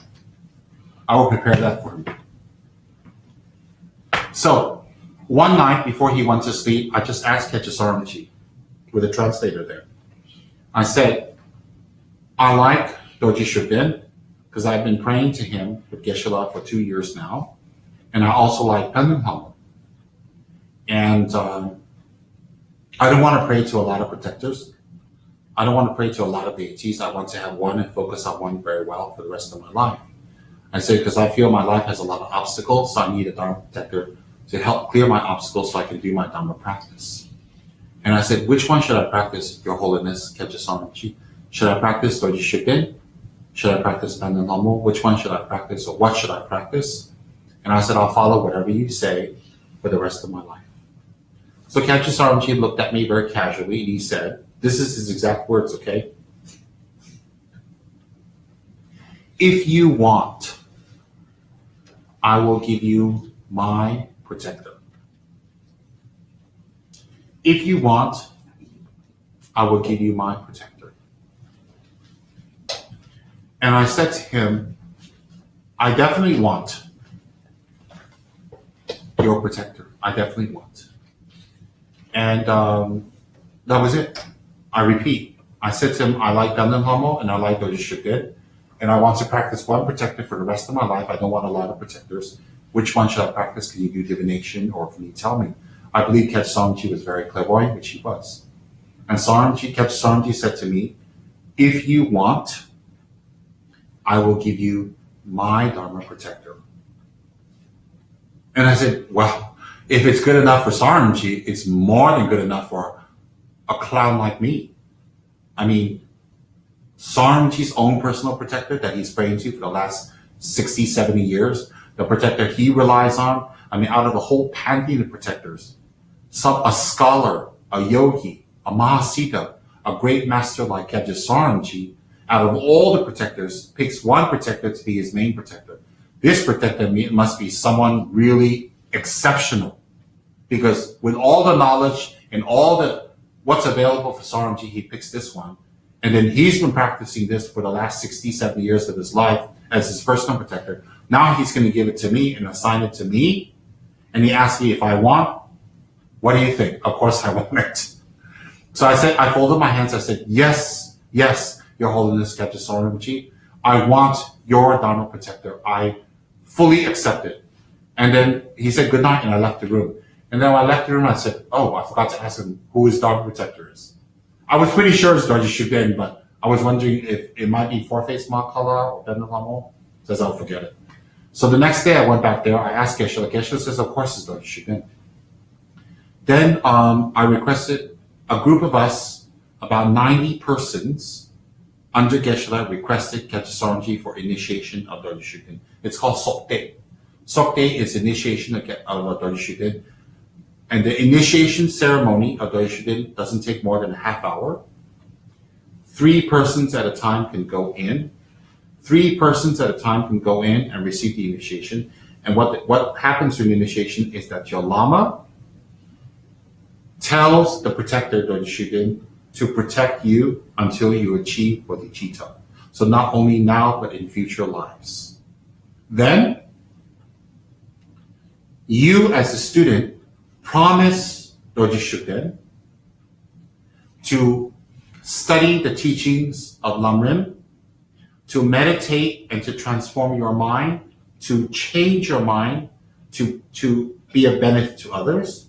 You also promise Dorje Shugden to study the teachings on compassion, lojong, mind transformation, and to follow those. You're promising Dorje Shugden to follow Buddha's teachings and to practice it, to transform your mind to become someone beneficial. That is the main commitment of Dorje Shugden, the main commitment. And you will hold Dorje Shugden as your principal protector until you achieve bodhicitta. Why until bodhicitta? Because when you achieve bodhicitta, you don't need a protector anymore. You are your own protector. You become like Arya Avalokiteshvara, Arya Manjushri, Arya Chittikarma, Arya Maitreya, etc. They're all bodhisattvas. They don't need a protector because they have no karma to protect themselves from.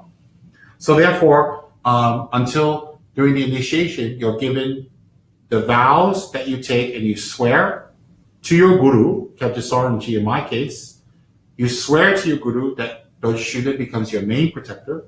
You swear to Dorje Shugden, he is your main protector, and you swear to uphold the Buddha's teachings. That is a ceremony.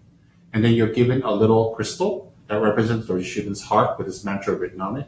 And a sokor is his mandala and his mantra that represents your commitment to him. And after that, you have committed to life to practice the protector. Protector is not your main practice, but it's your practice as a protector. And that's what happened. And so I received the protector practice from Geshe-la and Kyabje Rinpoche. It wasn't for any political reasons. It wasn't for any negative reasons. It wasn't because we want to oppose the Dalai Lama. It wasn't because we want to be sectarian. It wasn't because we didn't like other sects. There was no such thing. I mean, we were in America. We were with Geshe-la. Geshe-la never, Kyabje Rinpoche, Geshe-la never criticized any other sects, never criticized any other lamas, never said anything bad about any other teachings. Never. And the main commitment to doing Dorje Shugden's practice, I was told to us, was to transform our mind, to study the Buddha's teachings, and we promised to study the Buddha's teachings and to apply it to become a better person, to be of benefit to others. That is Dorje Shugden's main commitment. So, back in 1983, I get the initiation Dorje Shugden. I'm 18 years old. Now I'm 52. Yes, I was 18, now I'm 52. That was like, 34 years ago? I received the initiation of Dorje Shugden. And every single month, I do my pujas at Dorje Shugden. And every day, I do my prayers at Dorje Shugden. Because I promised my Guru to do it. That was it. There was no politics. There's nothing more. There's nothing less. Then, Kyabje Rinpoche returned back to India via Switzerland. And after that, I never saw Rinpoche again because a few years later, he passed away. He passed away before I was able to get to the monastery. So I was only able to get to Ganden Monastery when I was around 22, 23 years old. So it took me 4 or 5 years to save up the money to get there. And so I never saw Rinpoche again, and I promised him that I would do the practices he gave me. He gave me a whole bunch of practices, not only Dorje Shugden. He gave me a whole bunch of practices that I need to do. And I have not stopped any of the practices Rinpoche has given me for the last 34 years. So I have a whole series of practices, and a whole series of meditations, and a whole series of sadhanas, and also mantras that I have to do, given to me by Rinpoche, and they take quite a lot of time. And I have been doing this every day for the last 30 years without miss, inclusive of Dorje Shugden. Why? Rinpoche is my guru. I felt the most connected to him. He was the guru of all my other gurus. He was the one I felt extremely close to. I consider Kyabje Rinpoche my root guru. I consider all my other 15 gurus to be the emanation of Kyabje Rinpoche. And Rinpoche is them, they are he. Now, I received the teachings, I received the practice, and at 23 years old, I go to India. And I go to Dharamsala. That was in 1987. I went to Dharamsala, and in December 1987, I was ordained as a Buddhist monk in the presence of His Holiness, the 14th Dalai Lama, and the abbot at that time of the ceremony. It's called Kempo. Was His Eminence Kyabje Demaloche Rinpoche of Drepung Losli Monastery. And so His Holiness, the 14th Dalai Lama, gave me my monk vows. And when His Holiness gave me my monk vows, you have to remember, I had already received many, many teachings, much more teachings from Kyabje Rinpoche, from Geshe Tsurim Gyaltsen, and Geshe Losang Tachin Rinpoche. I received teachings from them. I've been doing my sadhanas for years. And I never made it a secret that I practiced Dorje Shugden. Then suddenly in 1996, one of this disconnected. So hold on a minute.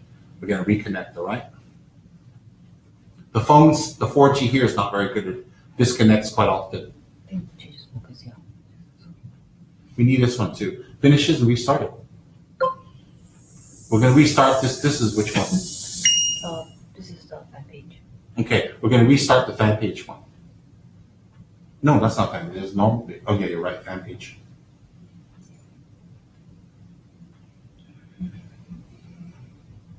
Give me a moment, everyone.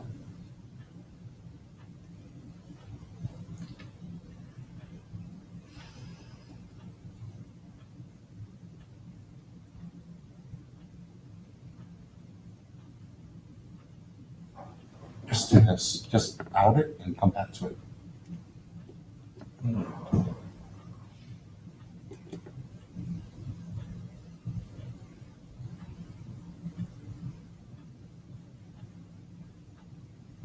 Give me a moment. I'll be right back, everyone. I think one of them is working. We're doing 2 live telecasts right now.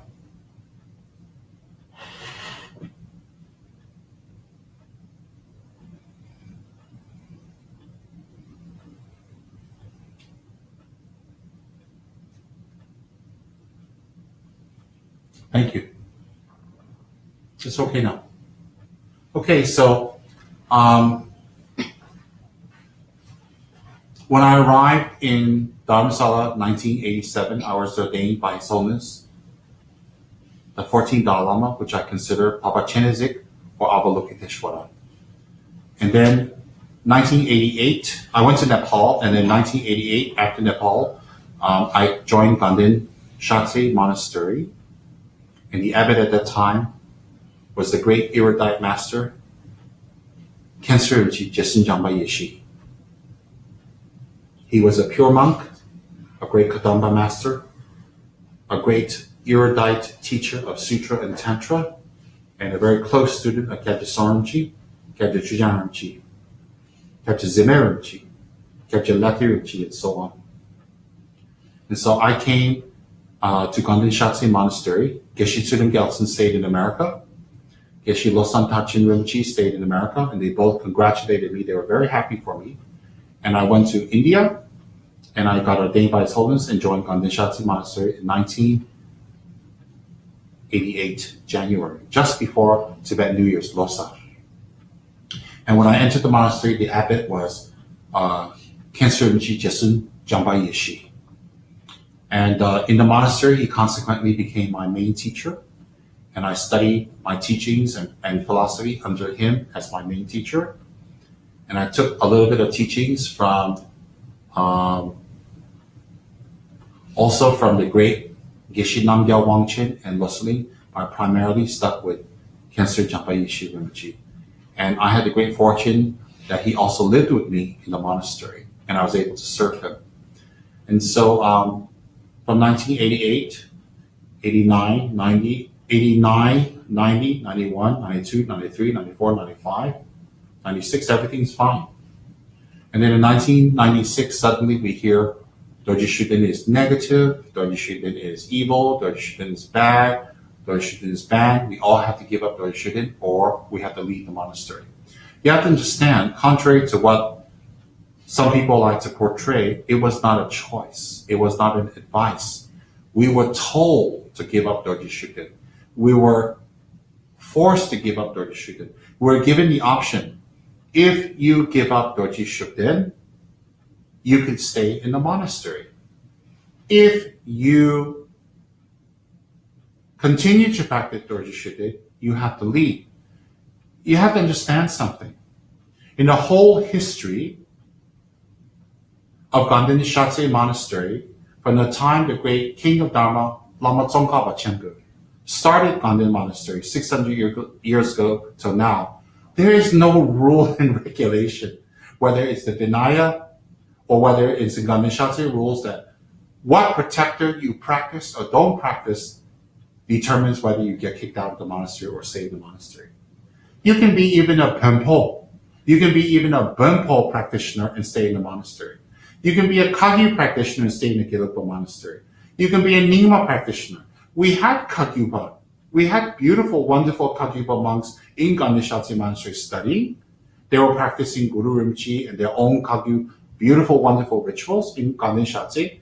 There was no issues at all.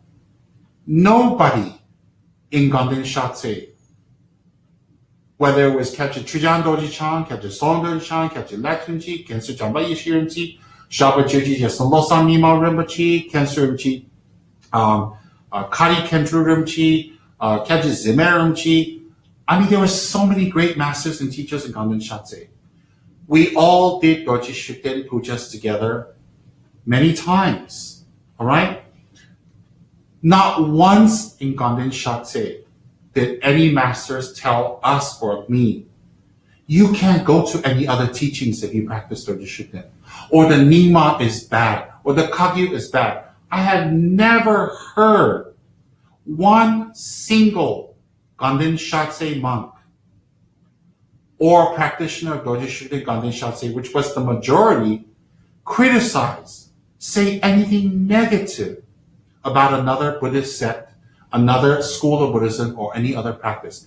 We all study Lama Tsongkhapa's teachings. We study Buddha's teachings. We study the teachings of the great Pandits of Nalanda, the 16 jewel Pandits in the 2 ornaments.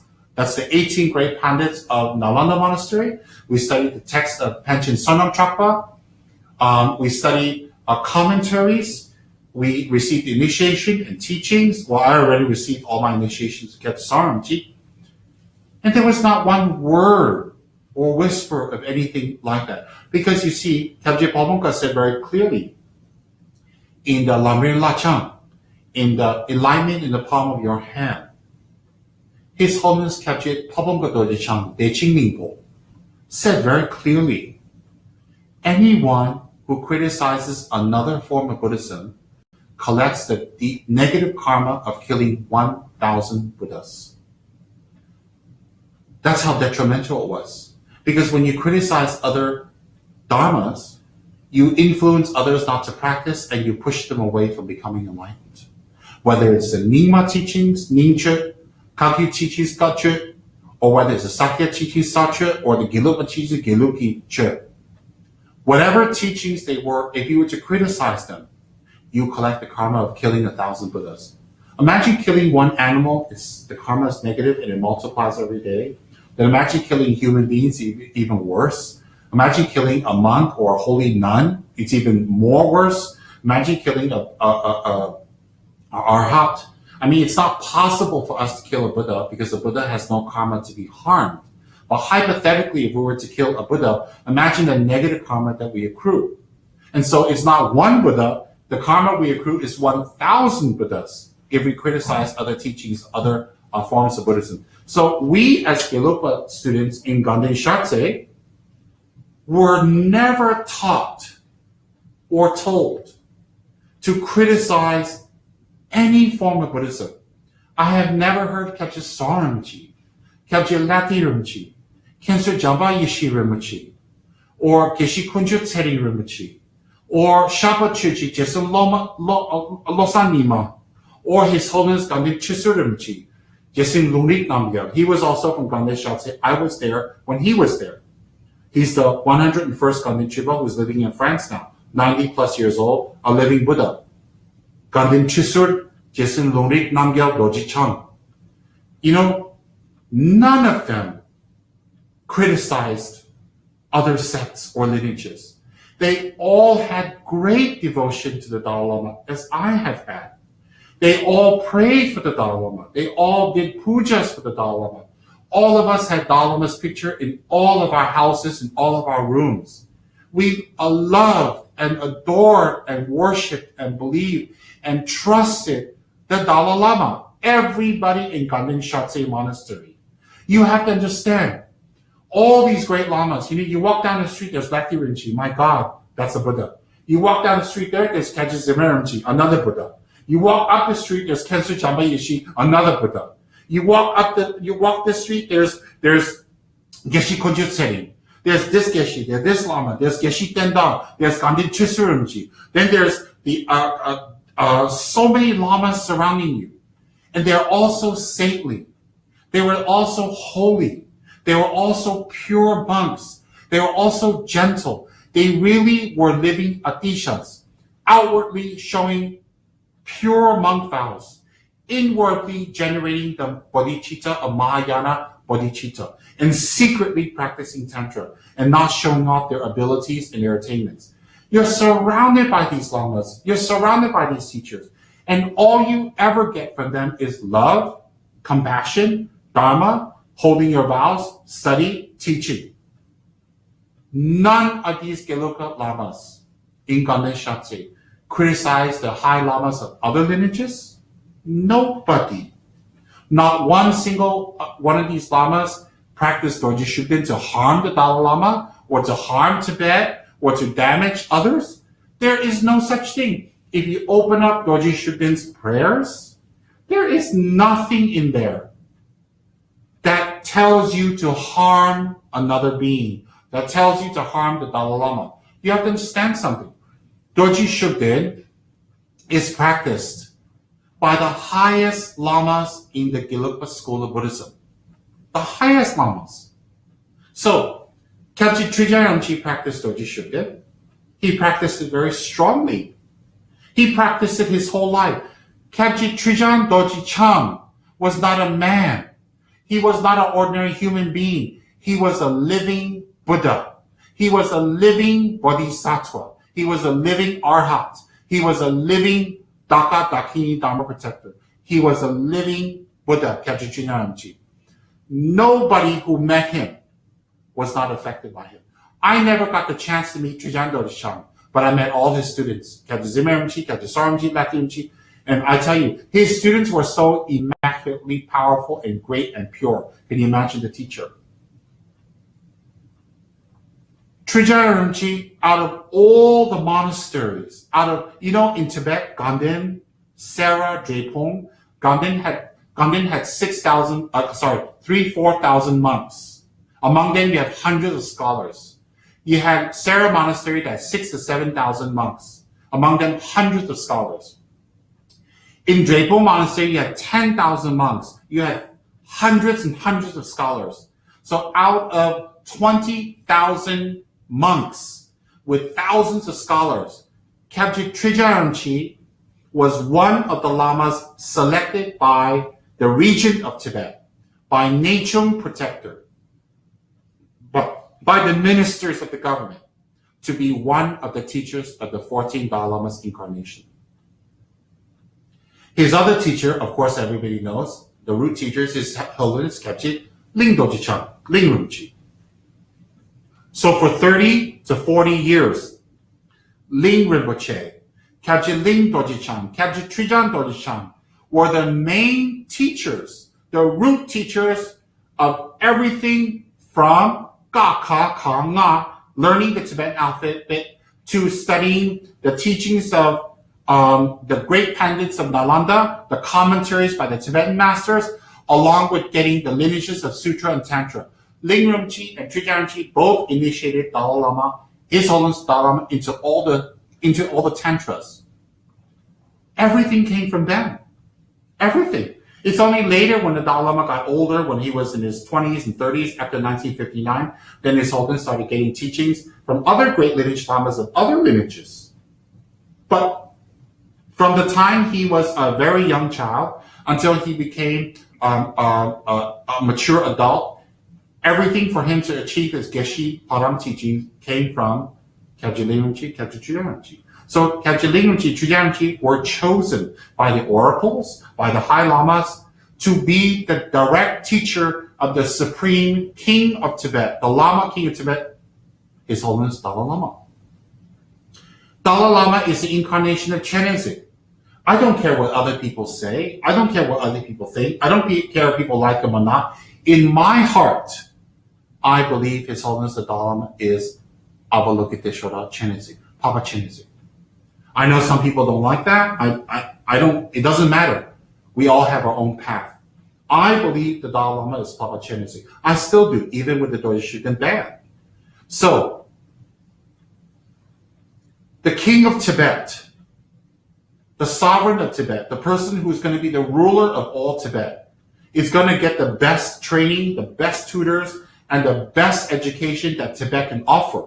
Don't you think so? So out of the best of the best of the best, on top of that, the best, Ling Rinpoche and Trijang Rinpoche were selected to be his personal teacher. Can you imagine His Holiness Papa Chenezig, Avalokiteshvara Dalai Lama, prostrated to Ling Rinpoche and Trijang Rinpoche? Dalai Lama prostrates to nobody. He is the greatest, he's the biggest, he is the highest Lama in Tibet. Okay, number two is Panchen Lama. Dalai Lama prostrates to nobody. Nobody. He's Chenezig, but he prostrated to these great teachers, which shows you that these two teachers are not ordinary. I was told from a very young age from hundreds of Geshes and Lamas, Ling Rinpoche, the previous Ling Rinpoche, was the incarnation of Yamataka himself. Khyaltse Trijang Rinpoche was the incarnation of Hiruka and Vajrayogini. And everybody believed that. These monks were not normal. They were Mahasiddhas. So these great monks and teachers were the masters of Sutra and Tantra. They held all the lineages, and everything given to Trijang Rinpoche and Ling Rinpoche, they held perfectly. And they passed all these teachings to the Dalai Lama. And it was Trijang Rinpoche who encouraged the Dalai Lama to do Dorje Shugden's practice also. And Dalai Lama practiced the Dorje Shugden practice for many decades until he was influenced. Later on, he manifested being influenced by nature. So what happened was, it's very simple. It is said now by detractors, if you practice Dorje Shugden, then you break your refuge vows, and you are collecting negative karma, and you will go to the 3 lower realms, which is either spirit, or animal, or hell. Nyesum, the 3 lower realms. So if you practice Dorje Shugden, you break your refuge vows. Your refuge vows is the foundation for you to get your monk vows. Gitsu and Gelong. Okay? So that's the foundation. Your refuge vows is the foundation for you to get your lower and higher Tantra teachings, whether it's Kriya, Yoga, Charya, or Maha Anuttara Yoga teachings and initiations. Without your refuge vows, everything's gone. Refuge vows is the foundation of the house. If the foundation's shaky, the walls will collapse, the roof will collapse. So, the foundation of the house is your refuge vows. The walls and pillars are like your sutra teachings. And the roof is like your Vajrayana teachings.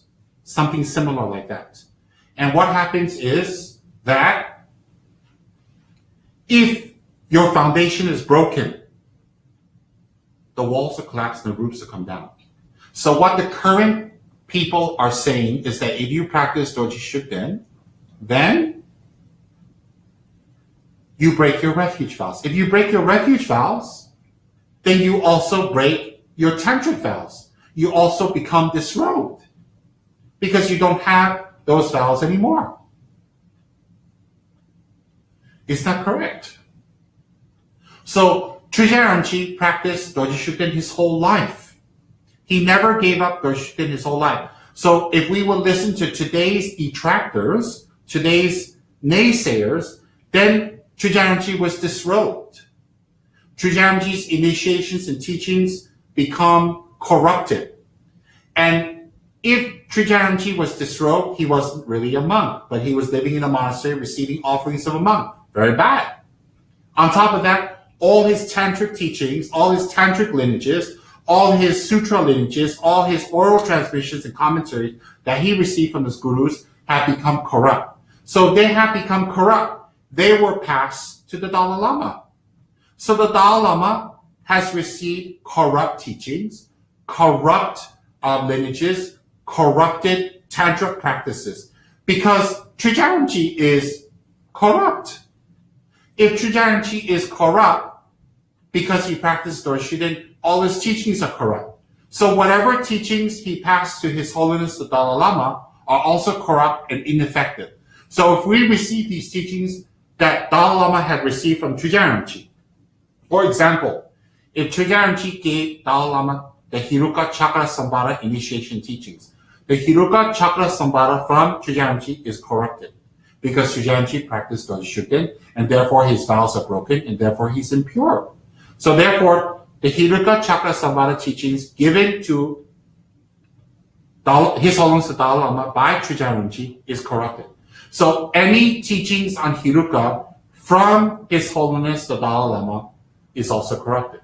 So if we receive the Hiruka teachings from His Holiness the Dalai Lama, and we practice this, and we meditate on this, we wouldn't get any attainments because it's corrupted. So if we receive this from Dalai Lama and then we give these Hiruka Chakrasavana teachings to other people, they also are getting corrupt teachings. So is that what everybody is saying?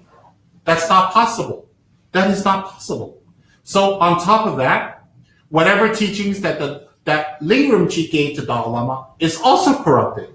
Ling Rinpoche was an outright practitioner of Dorje Shugden, but he respected Dorje Shugden and composed prayers of Dorje Shugden. You can see on my blog site, tsemrinpoche.com, and you just Google Ling Rinpoche, you'll see I have texts that Ling Rinpoche also composed prayers of Dorje Shugden. It's very clear. Now, Ling Rinpoche's root guru was Khyalche Pamokkha Rinpoche. Trungpa Rinpoche's root guru was Khyalche Pamokkha Rinpoche. So Pamokkha Rinpoche was a great practitioner of Dorje Shugden also.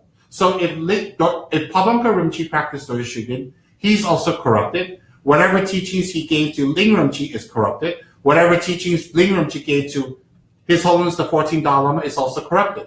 So all the teachings that Dalai Lama is giving us that came from the Gelugpa lineage is supposed to be corrupted. So why is anybody going for teachings? Why is the Dalai Lama giving any teachings? Why are we going for teachings? They're corrupted because Ling Rinpoche's guru was a practitioner of Dorje Shugden. Ling Rinpoche's guru was a practitioner of Dorje Shugden, and Ling Rinpoche was corrupted. Whatever he had was corrupted because he practiced Dorje Shugden, and Ling Rinpoche gave those teachings to Dalai Lama. Basically, Pamokkha Rinpoche, after he died, should go to the 3 lower realms. Ling Rinpoche should go to the 3 lower realms. Trungpa Rinpoche should go to the 3 lower realms too. But what's incredible is the Dalai Lama himself recognized the new Ling Rinpoche, the new Trungpa Rinpoche, and the new Pamokkha Rinpoche. Now that contradicts. If these 3 great masters had connections to Dorje Shugden and 2 of them prayed strongly to Dorje Shugden, they would have gone to the 3 lower realms because they broke their refuge, right? If they broke their refuge, they went to the 3 lower realms. How come they have an incarnation back recognized by Dalai Lama? If Dalai Lama is recognizing these masters, on the other hand, it is said that if they practice Dorje Shugden, they go to the 3 lower realms. Which one is it? The new Trungpa Rinpoche, the new Ling Rinpoche, the new Pamokkha Rinpoche are false incarnations recognized by Dalai Lama who had a mistake in recognizing them? I mean, it can't be both. Either you practice Dorje Shugden, you go to the 3 lower realms, or you practice Dorje Shugden, you don't go to the 3 lower realms. Very simple. So therefore, don't you think Khyalche Pamokkha Rinpoche and Trungpa Rinpoche and Ling Rinpoche had clairvoyance? If they didn't have clairvoyance or the power of meditation, who would? So if we were to say that Trungpa Rinpoche was wrong in practicing Dorje Shugden, and he can be wrong, then we can say that all the lamas can be wrong. If all the lamas can be wrong, then people will have to conclude the Dalai Lama can be wrong. I'm not saying the Dalai Lama is wrong. I'm saying that people can conclude the Dalai Lama can be wrong. Because how can it be that all lamas can make mistakes except the Dalai Lama? It's either certain high lamas who have high attainments cannot make mistakes, and among that is Trungpa Rinpoche and the Dalai Lama and the Panchen lamas. They can't make mistakes, they're highly realized, or all lamas make mistakes. I am not saying Dalai Lama makes mistakes. I am not saying Dalai Lama is ordinary. I am just giving hypothetical examples. So if the Dalai Lama can make mistakes, then Trungpa Rinpoche can make a mistake. If Trungpa Rinpoche cannot make a mistake, then Dalai Lama cannot make a mistake. Because according to the Guru Panchasika, the 50 verses of Guru devotion by Ashwagosha, the great Indian Pandit that we all study, it says that we can never say our gurus made a mistake. We can never criticize our gurus. We can never go against our gurus or criticize the teachings he gave once we accepted that person as a guru. So once we've accepted that person as a guru, we cannot say that their teachings are wrong or they're wrong. That would go against the vows of Guru devotion. That would go against the etiquette of Guru devotion. So what's important to remember is, if Trungpa Rinpoche can be wrong, then every other Lama can be wrong. If the Dalai Lama can be wrong, then the ban against Dorje Shugden can be wrong. If people say if people say Trungpa Rinpoche was wrong to teach Dorje Shugden, what is there to say Dalai Lama was wrong to ban Dorje Shugden? I mean, if one Lama can be wrong, another Lama can be wrong. If one Lama can be not wrong, okay, all Lamas cannot be wrong. Which one do you want? I mean, how can everybody say the Dalai Lama is famous, he's well known, he's the highest ranking Lama, and based on his fame, his rank, and his popularity, he cannot be wrong? What leaders in the world are infallible and cannot be wrong? Either all leaders can be wrong, whether secular or spiritual, or they all cannot be wrong. So how come the Dalai Lama cannot be wrong in saying Dorje Shugden is negative, but all the other Lamas who practice Dorje Shugden can be wrong? So that means in Tibet, no other Lama has clairvoyance. No other Lama has attainments. No other Lama has spiritual achievements. Only the Dalai Lama. That's not possible. That's not possible. So, if people can say Trungpa Rinpoche is wrong to teach Dorje Shugden, if Sar Rinpoche is wrong to teach Dorje Shugden, they're masters, they're erudite Mahayogis, they're scholars. If they can be wrong, the Dalai Lama cannot be wrong. Where's the logic of that? Again, I am not trying to accuse or say the Dalai Lama is wrong. I'm debating. Tibetan monks debate. We debate things out, we think things out. But when the ban of Dorje Shugden started in 1996, we were never allowed to go meet His Holiness. We were never allowed to go and join His Holiness and go and say, hey, can we discuss this to see what's going on? It wasn't allowed. Any letters written to His Holiness, any letters written to the Tibetan government to explain why there's a ban on Dorje Shugden was never replied to. It was just banned. Dorje Shugden is bad. Dorje Shugden practice brings you to the three lower realms. Dorje Shugden is evil. Dorje Shugden is negative, and you shouldn't practice. That's it.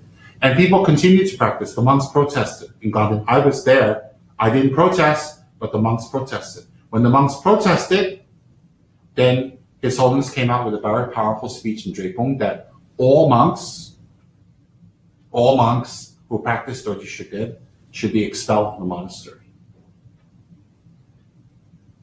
But you have to understand, when we joined the monastery, there was no such rule that if you practice this or you practice that, you can't join the monastery. There was no such rule. That rule came about after 1996 ban.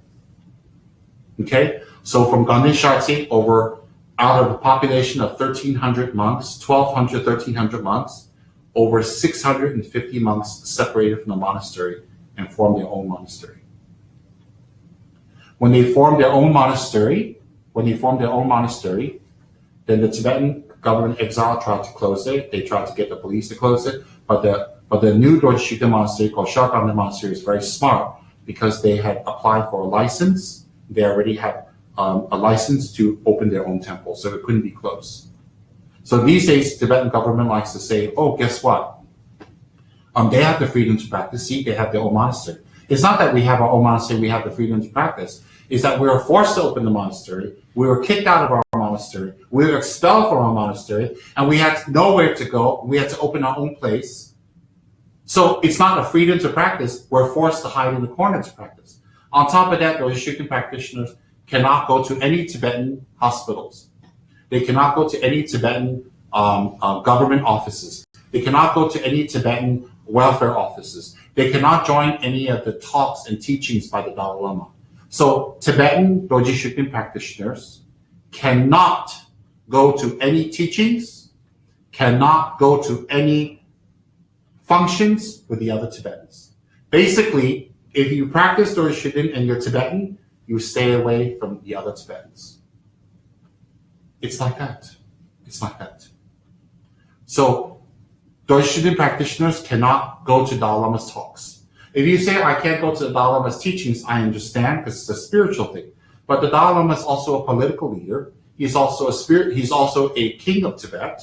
And if he gives talks on Tibet's future, politics, politics in the sense of the situation of Tibet in the world. If he talks about improvement, he talks about schools. I think all Tibetans should attend to be able to attend the Dalai Lama's talks. You know, I mean, just think if the president of some civilized country says, if you're a Catholic, you can't go to you can't come to my talks. All other religions can. Who can stand for that? Tibetans cannot go to Tibetan hospitals. We have Tibetan Ayurvedic hospitals. They call them Mensikong. We have Tibetan Western hospitals, Menkong. We have the Tibetan government in Dharamsala. We have the Department of Health, Department of Finance, Department of Ministers, Department of Religion. No Dorje Shugden practitioners are allowed to go. Even the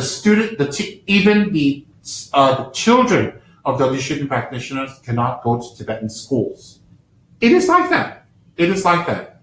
So, why is that? As a Tibetan, I can practice Buddhism, Dorje Shugdenism, Hinduism, Christianity, Islam, Taoism, Wiccanism, witchcraft, voodoo. As a Tibetan Pempo, I can practice any religion I like. And I have the right to enjoy the privileges and the rights and of any other Tibetan. So whatever other Tibetans have a right to, I should have a right to. I shouldn't be biased and prejudiced against Tibetan society because of my religion. I don't practice Dorje Shugden because I want to harm the Dalai Lama. I received Dorje Shugden when I was 18 years old from Khedje Saramji in 1983 when I was in Los Angeles. There was no Dorje Shugden issue there. I don't receive money from China. I wish China would give me money. If they gave me money, I'll give them my bank account. Who would say no to money? I mean, the Tibetan government gets money from England. They get billions of dollars from the US government. We all know that for sure. The Tibetan government subsist on donations from Western countries. So they can get money from other governments. They don't make their own money. So if China is going to give anybody money, take it. What's the big deal? But I don't get money from China. I have never gotten money from China. I have no connections to the Chinese government. I don't mind having a connection to the Chinese government for spiritual reasons because I would love to go to China to teach Buddhism to Chinese people. Chinese people are beautiful, just like Tibetans who are beautiful. Everybody deserves the Buddhist teachings. As a Buddhist monk, I can teach Dharma to all beings equally, no matter what their race. So whether they're Chinese, they're Indian, they're Caucasians, they're Tibetans, they're Japanese, it doesn't matter. I can teach Dharma from the goodness, with a good motivation to anyone. So the Chinese government doesn't give me money. I don't get any money from the Chinese government. I don't spy for them. Look at me. What qualifications do I have to spy? Spy on what? I don't even live in India. I don't live in Dharamsala. I don't live with the Dalai Lama. I don't live in the monastery. What is there for me to spy on? Even if the Chinese government was to pay me to spy on what? Create what problem? Create what schism? I don't need to create schism in Tibetan society. Tibetan society has schism from day one. I mean, we lost our country not because we were doing a good job. We lost our country because our government wasn't doing a good job. So my problem is I don't have an issue with the Tibetan government. I don't have an issue with the Dalai Lama. I don't have an issue with the monastery. I don't have an issue with anyone. I'm a Buddhist monk. I've been a Buddhist monk for over 30 years. I received my practice and teachings from Khedje Saramji. I promised Khedje Saramji to practice. I practiced Dorje Shugden because Saramji gave me the teachings, and Saramji got it from his guru, Trijaramji. That is all. And Dorje Shugden practitioners are scapegoated to be Chinese spies. They call us Chinese spies, Chinese dogs, Chinese money eaters, Chinese this, Chinese that. Very racist comments, as if China is very bad. I don't think Chinese people are bad. I think Chinese people are equal to every other person. And I think as a Tibetan, I think other Tibetans should stop criticizing China. I think Tibetans should stop criticizing China. Not all Tibetans do, some. And I think the Tibetan leadership should stop criticizing China and stop saying negative things. You know why? Because Tibet is under China. And the fate of our 6 million beautiful Tibetans in Tibet depend on the Chinese government. And so if the Chinese government is happy, then things will be very good in Tibet and all over China. But if people in China or citizens of a country make trouble, the government has to clamp down. That's the way it is. I'm not debating whether I'm not debating whether Tibet was sovereign or not sovereign. I'm not into all that. That's way before I was born. What I'm saying is the beautiful people in Tibet deserve happiness. The beautiful Tibetan people outside of Tibet deserve to go to Tibet and meet their relatives. I have relatives there I've never met. And that depends on the Chinese government. So if we are dependent on someone like the Chinese government, wouldn't it be more intelligent to talk nicely to them, to make friends with them, to reach out? I mean, look, the Tibetan government wants to make friends with America, wants to make friends with UK, with Switzerland, with Germany, Canada, Australia. That's great. But you know what? What's most important is to make friends with China. Whether you believe they have human rights abuses or they don't have human rights abuses or whatever, that's besides the point. The point is it's still dependent on China, and Tibetans must make friends with China. Our Tibetan government must reach out to China. We must become friends with China, and we must somehow make it that His Holiness the Dalai Lama can return back to Tibet to see his homeland, to the 6 million people there can meet His Holiness and receive his blessings, and the 6 million people there can have an audience with His Holiness. We have all been very, very lucky to have met His Holiness the Dalai Lama, to receive teachings from him, to also get his blessings, and to also see him on the radio. Hear him on the radio, see him on the internet, on the YouTube now. We're very lucky we can do that. But those 6 million Tibetans in Tibet really love His Holiness the Dalai Lama, as I do, and they all wish to see His Holiness the Dalai Lama very much. So the way to make that happen is to make friends with China, not kowtow, but make friends. And I think if the Tibetan government talks well to China, to reach out and stop criticizing them with every Western media, newspaper, television, internet, to criticize China. China's got human rights abuses, China's hurting Tibet, China's doing this, China's doing that, China's doing... Look, they probably are doing or not doing whatever you're saying. But the point is, by keep embarrassing China, you're not going to make them happy. China and Chinese people are one of the greatest civilizations of this earth without any denial. And they have face and they want dignity. So if we keep putting them down, it's not going to benefit us. If you want to take a loan from the bank, you don't sit there and say negative things of a bank all day, all night, and protest against it and say all kinds of nasty things to the bank, would you? You would have to be nice to the bank, compliment the president, go in there, maybe bring some snacks, bring some flowers to the vice president, and get your loan. You're not going to sit there and say all kinds of nasty things and negative things about the bank and then say, can I have a loan? Same thing. So what am I saying? I personally love the Dalai Lama. I personally love Tibetans, my people. I also respect Chinese. I've been a very great admirer of Chinese culture and its greatness, and China has become a major superpower. So, you don't treat them like backwater third world country. They are a major superpower. Every country in the world wants to be friends with China and make relations with China. So who is Tibet? We don't even have our country. So the best thing to do while His Holiness is still alive, we're very lucky he's alive, is we have to reach out to China. And if I may say humbly, His Holiness must reach out to China and make friends so that we can all unite. Now, I practice Dorje Shugden. Because I made a commitment to my Guru. Kyabje Rinpoche is not as famous as the Dalai Lama. Kyabje Rinpoche's rank is not as high as the Dalai Lama. Kyabje Rinpoche doesn't have as many students as the Dalai Lama. Kyabje Rinpoche's Ladrang is not as big as the Dalai Lama. And Kyabje Rinpoche's secular power was not as big as the Dalai Lama. But you know what?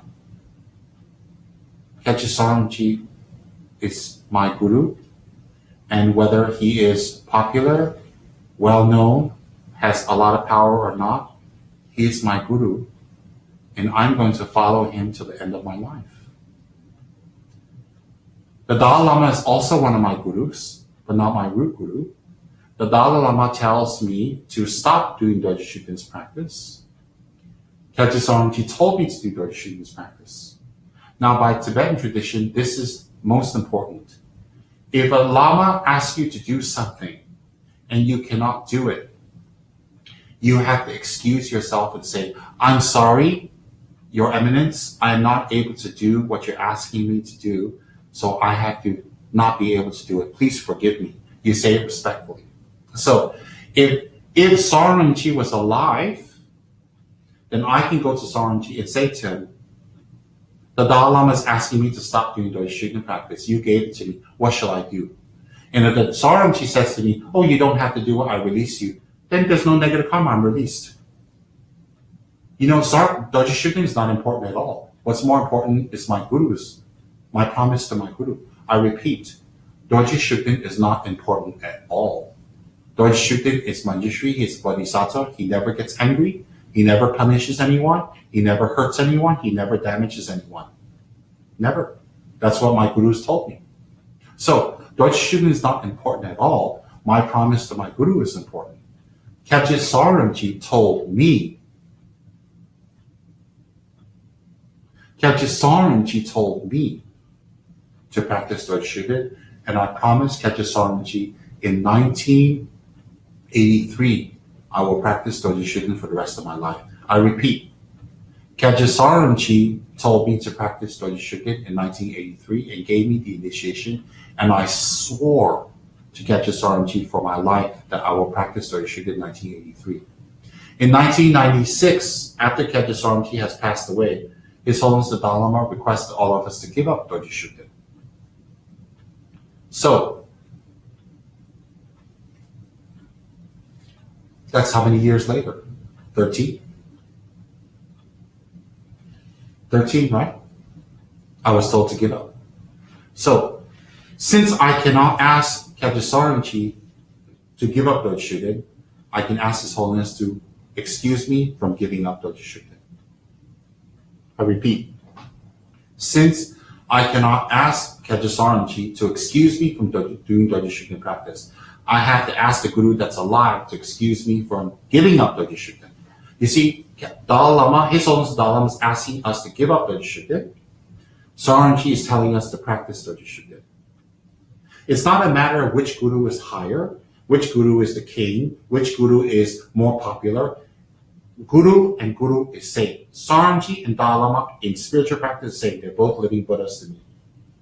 Soren Rinpoche is a Buddha, Dalai Lama is a Buddha. I always visualize them as a Buddha. So in spiritual terms, they're equal. In spiritual meditation, they're equal. When I do my meditations daily on them, they're equal. Not one is higher. On a secular level, the Dalai Lama is the king and Soren Rinpoche is a high lama. So a king has more power than a high lama, or a ruler or a leader. I don't say king lightly. I just say His Holiness is our spiritual leader. And I'm sorry, secular leader. Now, since both gurus are giving me instructions, Soren Rinpoche is giving me instructions to practice Dorje Shugden, and Dalai Lama is giving me instructions not to practice Dorje Shugden. Since both gurus are giving me instructions and both instructions conflict, one says to do and not do, I have to ask both gurus' permission to follow their instruction. That means, in order to follow Soren Rinpoche's instruction, I must be accepted from Dalai Lama's instruction. In order to follow Dalai Lama's instruction, I must receive permission from Soren Rinpoche to follow. So I'm bound by two lamas. So, since Soren Rinpoche has passed away, there's no way I can ask him to be excused from Dorje Shugden's practice. So I only have one choice, to ask the Dalai Lama to excuse me from giving up Dorje Shugden's practice. So my decision to continue doing Dorje Shugden's practice is not a political reason. It's not motivated by being stubborn. It is because I made a promise to Kyabje Saramji. You see, if the Dalai Lama said to me, never practice Dorje Shugden before I met Saramji, and I made a promise to Dalai Lama, I will never practice Dorje Shugden. Then later, if I meet Saramji, then I can say to him, no, I can't practice Dorje Shugden because I promised Dalai Lama I won't practice. You see the logic? So, if later on, if the Dalai Lama says, if I meet the Dalai Lama, let's say I met the Dalai Lama first, and he said to me, don't practice Dorje Shugden, and I promised him, Your Holiness, the Dalai Lama, I promise you I will not practice Dorje Shugden.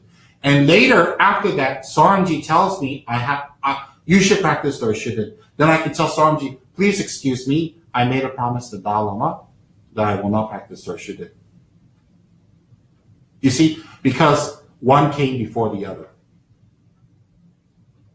So since I received instructions from Kyabje Saramji first to practice Dorje Shugden, and then 13 years later,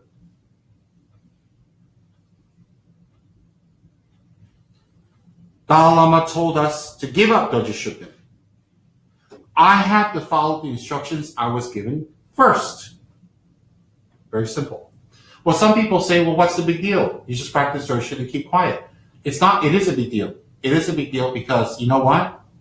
I'm not allowed to go back to Ganesha Monastery because I practice Dorje Shugden, and that's my monastery. That's where I belong to. I have donated millions and millions and millions and millions of rupees and properties and statues and food and hospital funds and equipment to Ganesha Monastery.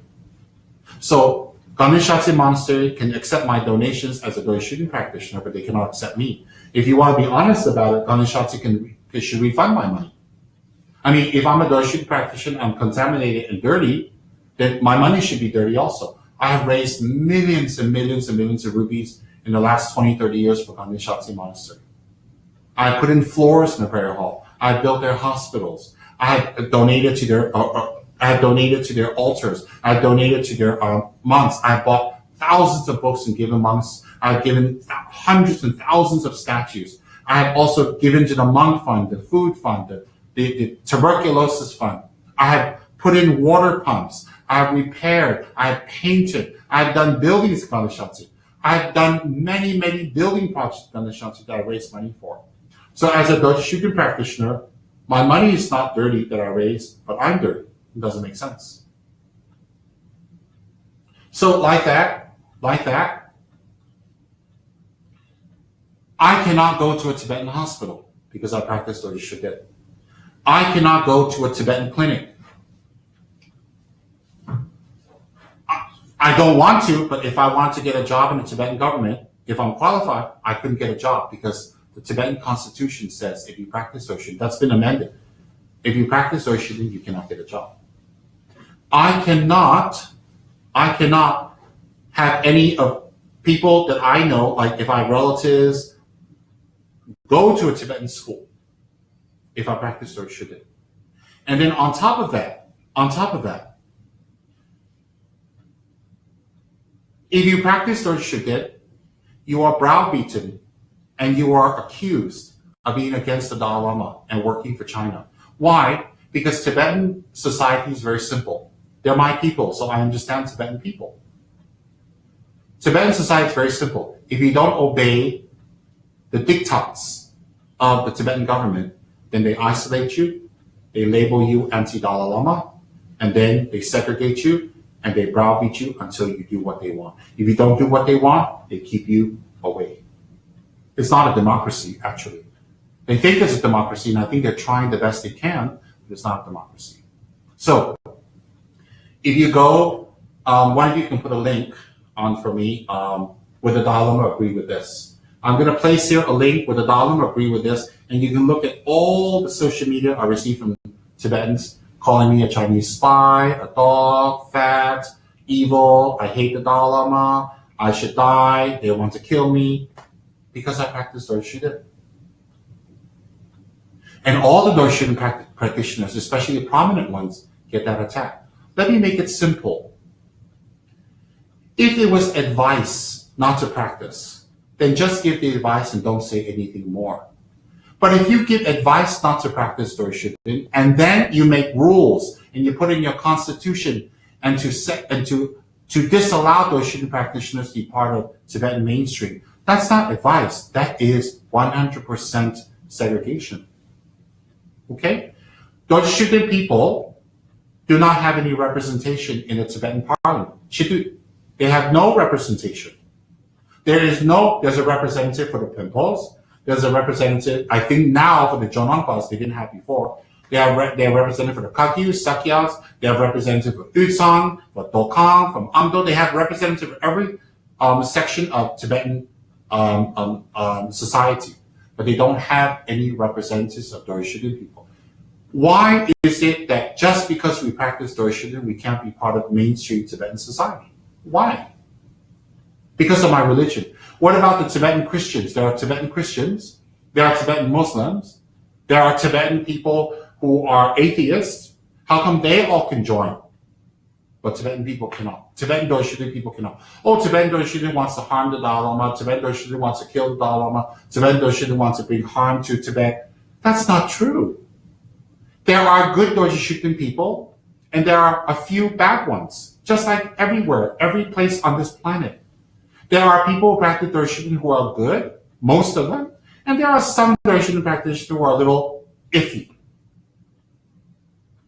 There are good Tibetan people, bad Tibetan people. There are good Chinese people, bad Chinese people. There are good Christians, there are bad Christians. There are good Hindus and bad Hindus. There are good Indians and a few bad Indians. There's good Americans and bad Americans. You cannot say all Dorje people are bad, and just because they practice Dorje is bad. Because you know what? Dorje practice didn't start just last week or last month or 10 years ago. Dorje practice started 400 years ago. Let's hypothetically say that Dorje is an evil spirit. It is bad. Well, if a Tibetan wishes to practice an evil spirit, let them practice an evil spirit. But just because they're Tibetan, they still should enjoy the rights and privileges of any other Tibetan citizen. Tibetan citizens should not Tibetan citizens should not be separated because of their religion or their economic background or the district they come, regionalism. They should not be separated. Tibetans should not be separated from mainstream Tibetans and His Holiness the Dalai Lama because of their religion. They should not be. And that is what's happening now. Okay? They have Facebook pages, websites against those Shugden people. Why? Why are Dorje people segregated from everybody else? How come? You may say, oh, some Dorje people tried to harm the Dalai Lama. Some Dorje, I don't know if that's true or not. But that doesn't mean everybody wants to harm somebody. What? Trungpa Rinpoche was a Chinese spy? Soram Rinpoche was a Chinese spy? Zime Rinpoche and Laki Rinpoche, Cancer Rinpoche, Paboka Rinpoche were Chinese spies? What is everybody saying? That's not possible. I practice Dorje Shugden because Soram Rinpoche gave it to me. I do not practice Dorje Shugden because I want to harm the Dalai Lama, because I want to harm other people. And let's go even a little deeper. How can the Dalai Lama be harmed by an evil spirit? The Dalai Lama is Chenrinzik. The Dalai Lama is a pure monk. Do you know if you're a pure monk, if someone's being afflicted by spirits, if you take your robe and you put it on that person will be protected from the evil spirit because the power of the monk vows protects you from evil spirits. So the Dalai Lama should have zero fears that Dorje can harm him. People say if you practice Dorje, it will shorten the Dalai Lama's life. That's impossible. No one can shorten the Dalai Lama's life except the Dalai Lama himself, because he has the power to die and live as and when he likes, because he's a highly attained master. To say Dorje Shugden can harm the Dalai Lama contradicts everything in the scriptures, contradicts Dalai Lama's powers, contradicts Dalai Lama's attainments, contradicts everything you believe in Buddhism. Dalai Lama is a Buddha. Dalai Lama is Chenrinzik, Avalokiteshvara. Dalai Lama cannot be harmed by Dorje Shugden. So if you say you practice Dorje Shugden and harms the Dalai Lama, you are putting the Dalai Lama down. And I refuse to accept that. I refuse to accept Dalai Lama can be harmed. he cannot be harmed. He is a pure monk. Pure monks cannot be harmed by any spirit. So if Dorje Shugden practitioner attended the Dalai Lama's teachings, it would bring no harm to the Dalai Lama. It will bring no damage to the Dalai Lama. It will bring no harm and damage at all. Because remember, the ban against Dorje Shugden started in 1996. People, all of us Dorje Shugden practitioners have been attending teachings of the Dalai Lama prior to 1996. And the Dalai Lama was never harmed by any Dorje Shugden practitioner.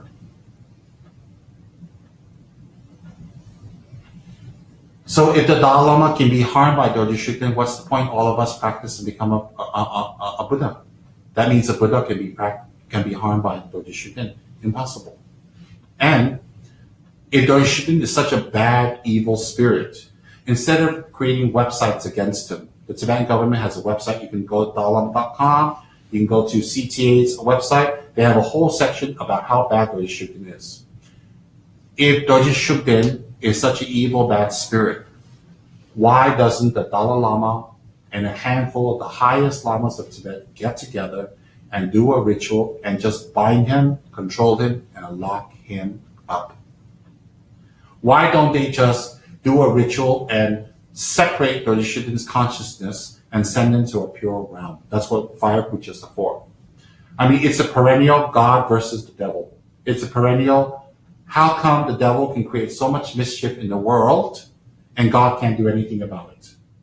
The devil can tempt us into temptation. The devil can make us have affairs. The devil can make us drink. The devil can make us kill. The devil can make us steal. The devil can make us do so many things. I mean, when people keep saying that, it kind of makes God impotent. I mean, if God is so powerful, wouldn't it be so simple? Just destroy the devil and all our problems are gone. The problem for humanity is gone. Because all of humanity's problems created by the devil, right?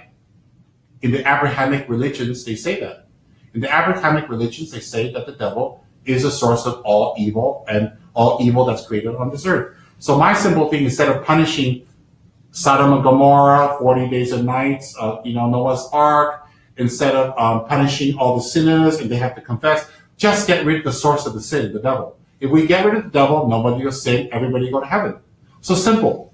Instead of talking about Dorje Shugden, condemning Dorje Shugden, creating websites against Dorje Shugden, spending millions of rupees on creating books against Dorje Shugden, the Tibetan government does that. Instead of talking about Dorje Shugden in public talks, just do a powerful fire puja, jinsei, and destroy Dorje Shugden and send him to a pure realm. Because we have rituals to bind evil spirits. We have rituals to destroy evil spirits and send their consciousness to a better plane. You don't kill them, you destroy them so their consciousness to go to a better plane. We have rituals to do that. We can do that according to Vajrakilaya. We can do that according to Yamataka. We can do that according to Bandhan Dorje. There's so many rituals to do. The Kalarupa. We can do that. So, why, if Dorje Shugden is evil spirit, why is it the Tibetan lineage, the Tibetan leaders just do a ritual and destroy him? And once Dorje Shugden is destroyed, if people want to continue to pray to him, let them pray because they're praying to a dead God. They can't do anything anyway, right? If Dorje Shugden was destroyed, he'd be a dead God. He'd be a dead spirit, a dead ghost, dead whatever. So if he's dead and people want to make statues and pray to him, nothing happened. For example, if I have a picture of my grandmother and she's dead, she is dead, and I pray to her, and I pray to her to harm people, to destroy people, nobody needs to worry, she's dead. It's a picture of her. So if I make statues of my grandmother, if I make pictures of my grandmother, I make temples dedicated to my grandmother, and I do long, lengthy meditations and offerings and rituals to my grandmother to harm somebody, let me. Nothing will happen because she's dead. So what is there to worry about? Similarly, if the Buddhas are so powerful, if Bandhan Hamo, Nechung, Jamsing, Zangba, Damsin Chögye, Gombo Chadru, Kasa, Chögye Chinansung, Gongkar, Namse, Lasopa, all of these protectors are so powerful. Why doesn't the Dalai Lama and all these anti-Dorje Shugden people get together, do one big party, one big puja, and destroy Dorje Shugden, and then after that, they don't have to worry about it, and all of us Tibetans can unite and be friends and be together. I mean, are you telling me Dorje Shugden is more powerful than the Dalai Lama? Is Dorje Shugden more powerful than Buddha and Panun Lama? Look, Buddhists have to go around with all kinds of people out there. People who pray to demons and spirits and voodoo and ghosts, people who are good, who are bad. They should be more afraid of all of that, not Dorje Shugden. Not Dorje Shugden. You see, when you say Dorje Shugden are bad, then there are many people, millions of us, who have taken commitment from our Guru not to give up Dorje Shugden. And we can't give up not because we want to go against the Dalai Lama, it's because we made a promise to our Guru. So we can't give up that promise. We cannot break our promise. You know what? Let me tell you the truth. If I write a letter to the Dalai Lama and I go and say, I'm sorry, Dorje Shugden is bad, Sarangi is wrong, and I give up Dorje Shugden and I want to come and confess to you, I am sure the Dalai Lama will accept that. And then guess what? I start attending the Dalai Lama's teachings. I start attending more of his talks. And then I take pictures with him, and I put pictures of me and the Dalai Lama together all over Facebook, all over my blog, all over the Twitter. Guess what? I'll be an instant celebrity overnight. Wow, Tsem Rinpoche is a great Lama. He follows a Dalai Lama. He is great. He's fabulous. You know what? I'll get sponsors. I'll get friends. I'll get more students. My center will grow. I'll be popular. I'll be more well-known. More people will follow me. I'll have a good name. And guess what? All of the 8 worldly dharmas will be fulfilled. I'll get everything. So why don't I want that? Why don't I want to be well-known, to be loved, to go to Dalai Lama's teachings, to not be hated, not to be berated? Why don't I want that? Of course I want that. Of course I would like to attend the Dalai Lama's teachings. Of course I would like to be accepted by all of my people, the Tibetans. Of course I would like to have the freedom to go back to my monastery. Of course I like to go to Tibetan hospitals to get their Ayurvedic medicines because they're very good. Of course I like all of that. So what am I holding out on? Very simple. I made a promise to my root teacher, Rinpoche, and I can't break that promise. That is all. So other people can scorn me, other people can put me down, other people can criticize me, other people can harm me or do whatever they want against me, but I can't give up my promise to Sarangi. I cannot give that up. And there are many, many practitioners out there that feel exactly the same. I do not want any harm to come to His Holiness the Dalai Lama. My faith and respect to the Dalai Lama is intact. I wish very much I can attend the Dalai Lama's teachings. I wish very much I can meet His Holiness and make offerings to him. I wish it can be like it was before 1996 ban. The Tibetans are divided, our people are divided, our monasteries are divided because a large group of us refuse to give up Dorje Shugden. And I don't think we should be forced to give up Dorje Shugden because we are Tibetans. We are one. We need to be united. We need to be united to preserve our culture, our language, our religion, our way of life, our customs. We need to be united to do that. The Tibetans today are fragmented. The Tibetans today are broken apart. The Tibetans today are having so much schism inside. This has to stop because we need to stop fighting due to regionalism. We need to stop fighting due to religion and religious differences. It doesn't matter what we are. We are Tibetans and we need to be united. Tibetans should celebrate each other's differences. Tibetans should celebrate we have different religions. We come from different parts of Tibet. We come from interracial Tibetan marriages. We come from different types of educational backgrounds and economic backgrounds. We should celebrate the differences we have in Tibetan society and not penalize the differences and segregate people who are different. It's the 21st century. Things must change. So, very simple. When I was 18, back in 1983, I am 52 now. I asked Kapche Saramji, what shall I practice as my protector? He said to me, if you want I will give you my protector. And I accept it immediately. And it's been 30 plus years, and I've kept my promise to Tsem Rinpoche. Tsem Rinpoche was not an ordinary person. He was a highly realized yogi, a Mahasiddha. He had great tantric abilities. He was very clairvoyant, and he was a very great master and erudite scholar. He was an extremely, extremely powerful practitioner, and he was respected throughout the Gelugpa world of Buddhism. His name was extremely well known. Someone like that doesn't make mistakes and just pick a wrong protector. So, I have been asked many times why I practice Dorje Shugden, why I continue to practice, and I've taken the time, about 3-4 hours now, to explain. It may be a little bit long-winded, but I think that if anybody listens to it, they'll see some logic behind it. All Dorje Shugden Tibetans, including myself, would like to have harmony with all the other Tibetans. We are all Tibetans. We all belong to the same race. We all respect the Dalai Lama as our leader. But we all have our own religion.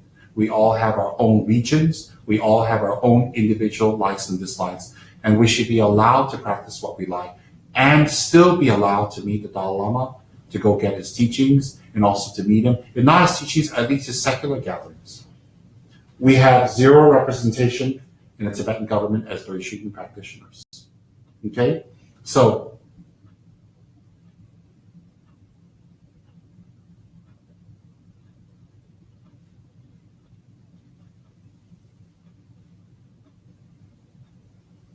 I have never heard, and I know many hundreds of Dorje Shugden practitioners who want to harm the Dalai Lama. I have never heard of a Dorje Shugden practitioner that says they wish to harm Tibet, or they wish Tibet not to have what it deserves. I've never heard that. I myself am a Dorje Shugden practitioner, but above Dorje Shugden, I believe in the Buddha, I believe in the Dharma, and I believe in the Sangha. And on my monk vows, I've taken from His Holiness, and they are intact. And I've taken bodhicitta vows, and I've taken tantric vows, and they are intact. So as a tantric practitioner, as a Buddhist practitioner, my priority and my focus is Lord Buddha, and I follow the Tsongkhapa tradition. My Dharma protector is Dorje Shugden. This was signed to me by my guru, and no other guru in the world, no matter who they are, has the right to override my personal guru's instruction to me. That is between me and him. And I should not be ostracized, segregated, prejudiced against, derated, berated, and also hated and spat upon because of my religion. I didn't do anything wrong. Nothing. So, all of us Tibetans should be united. All of us Tibetans should unite and be harmonious to preserve our religion, to preserve our language and our culture and our background. I'm not very good in Tibetan reading and writing. I'm not very good in my Tibetan culture because I've been away from my Tibetan culture for 30, 40 years. I was born outside of Tibet. And there are many Tibetans like me out there, hundreds of us, who are in the same predicament as me. I love His Holiness the Dalai Lama. I have always loved him. I've always respected him. And I continue to love him. And I hope His Holiness will allow me the great honor and the pleasure to meet him in the future, or to attend his talks, and that I may prostrate to him. I hope all of us Tibetans will be united, and I hope all of us Tibetans will disregard what protectors we practice, what religion we are. I mean, there are Tibetans who are Christian, there are Tibetans who are Muslim, there are Tibetans who are Buddhist, there are Tibetans who are Kagyu, Sakya, Nyingma, we have Tibetans who are Gelug, we have Tibetans who are a mixture, we have Tibetans who are Pimpo, we have Tibetans who are Jonangpa, we have Tibetans who are Shugdenpa, we have Tibetans that are atheists, we have black Tibetans, white Tibetans, we have mixed Tibetans, we have Utsan Tibetans, we have Khan Tibetans, we have poor Tibetans, rich Tibetans, fat Tibetans, skinny Tibetans, male Tibetans, female Tibetans, old Tibetans, young Tibetans. We have Tibetans that live abroad, we have Tibetans that live in India. I mean, we are all still Tibetans, and we should all unite, and we should not look at each other's religion. I have lost many friends because they're afraid to associate with me. Because they associate with me, everybody else will associate with them. We should all unite as Tibetans to preserve our culture and our religion and our unique way of life. We should all make friends with China. That's not my job. I'm not going to do that. But the Tibetan government in exile in Dharamsala should make friends with the Chinese government, make friends for the sake of the people. I'm not interested in politics. I'm not interested in China-Tibetan politics. I'm not interested in any of that. All I'm interested in is that a sector of Tibetans, those Shugden practitioners, are suffering tremendously because of the ban. And I would like to request His Holiness and the Tibetan government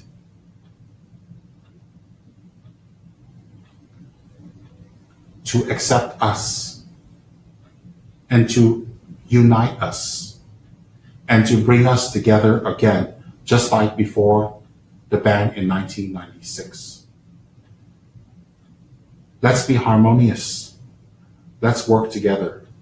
Let's not make differences in religion. It will not help our culture that's dying. That's very important. So today's talk was about why I practice Dorje Shugden, and I will talk about more in the future to share with you.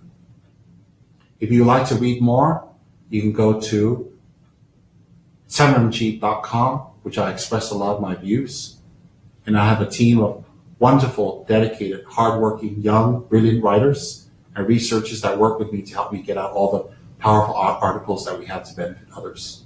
Again, I mean no disrespect to His Holiness.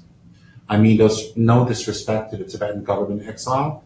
I mean no disrespect to any Tibetan or anyone, but give us the freedom of religion. Don't just say to us you can practice, but stay away. Say to us you can practice what you want, but let's unite. Okay? Thank you for listening to me, and I'm going to conclude for today. Dazo jine sabi gewandi tandan joa kunna gamondan jeba jesum lo sanjabai gambi hindu rindu sa she sho janje sinjo rinpoche ma jemba chi ji chaba ne ba ba yang gone go nu pa sho toni donwa rinpoche ma jemba chi ji chaba ne ba ba yang gone go nu pa sho gewandi nu da ma ma sanji ju ne joa chi ge ma lo ba de sa la go ba sho kanshi jamba zang jina gi ma jin go se ne si na so they get shit in the so there's no potential chance. May His Holiness Dalai Lama have long life and live to 1,000 years. May the Tibetan government have success and unite the people and gain wisdom and compassion to see that the separation of Dorje Shugden and non-Dorje Shugden people are not beneficial to our cause. May Tibet and China become friends. May the 6 million Tibetans along with the world have peace and happiness and unity and all get along very well. We're all human beings underneath everything. Thank you very much.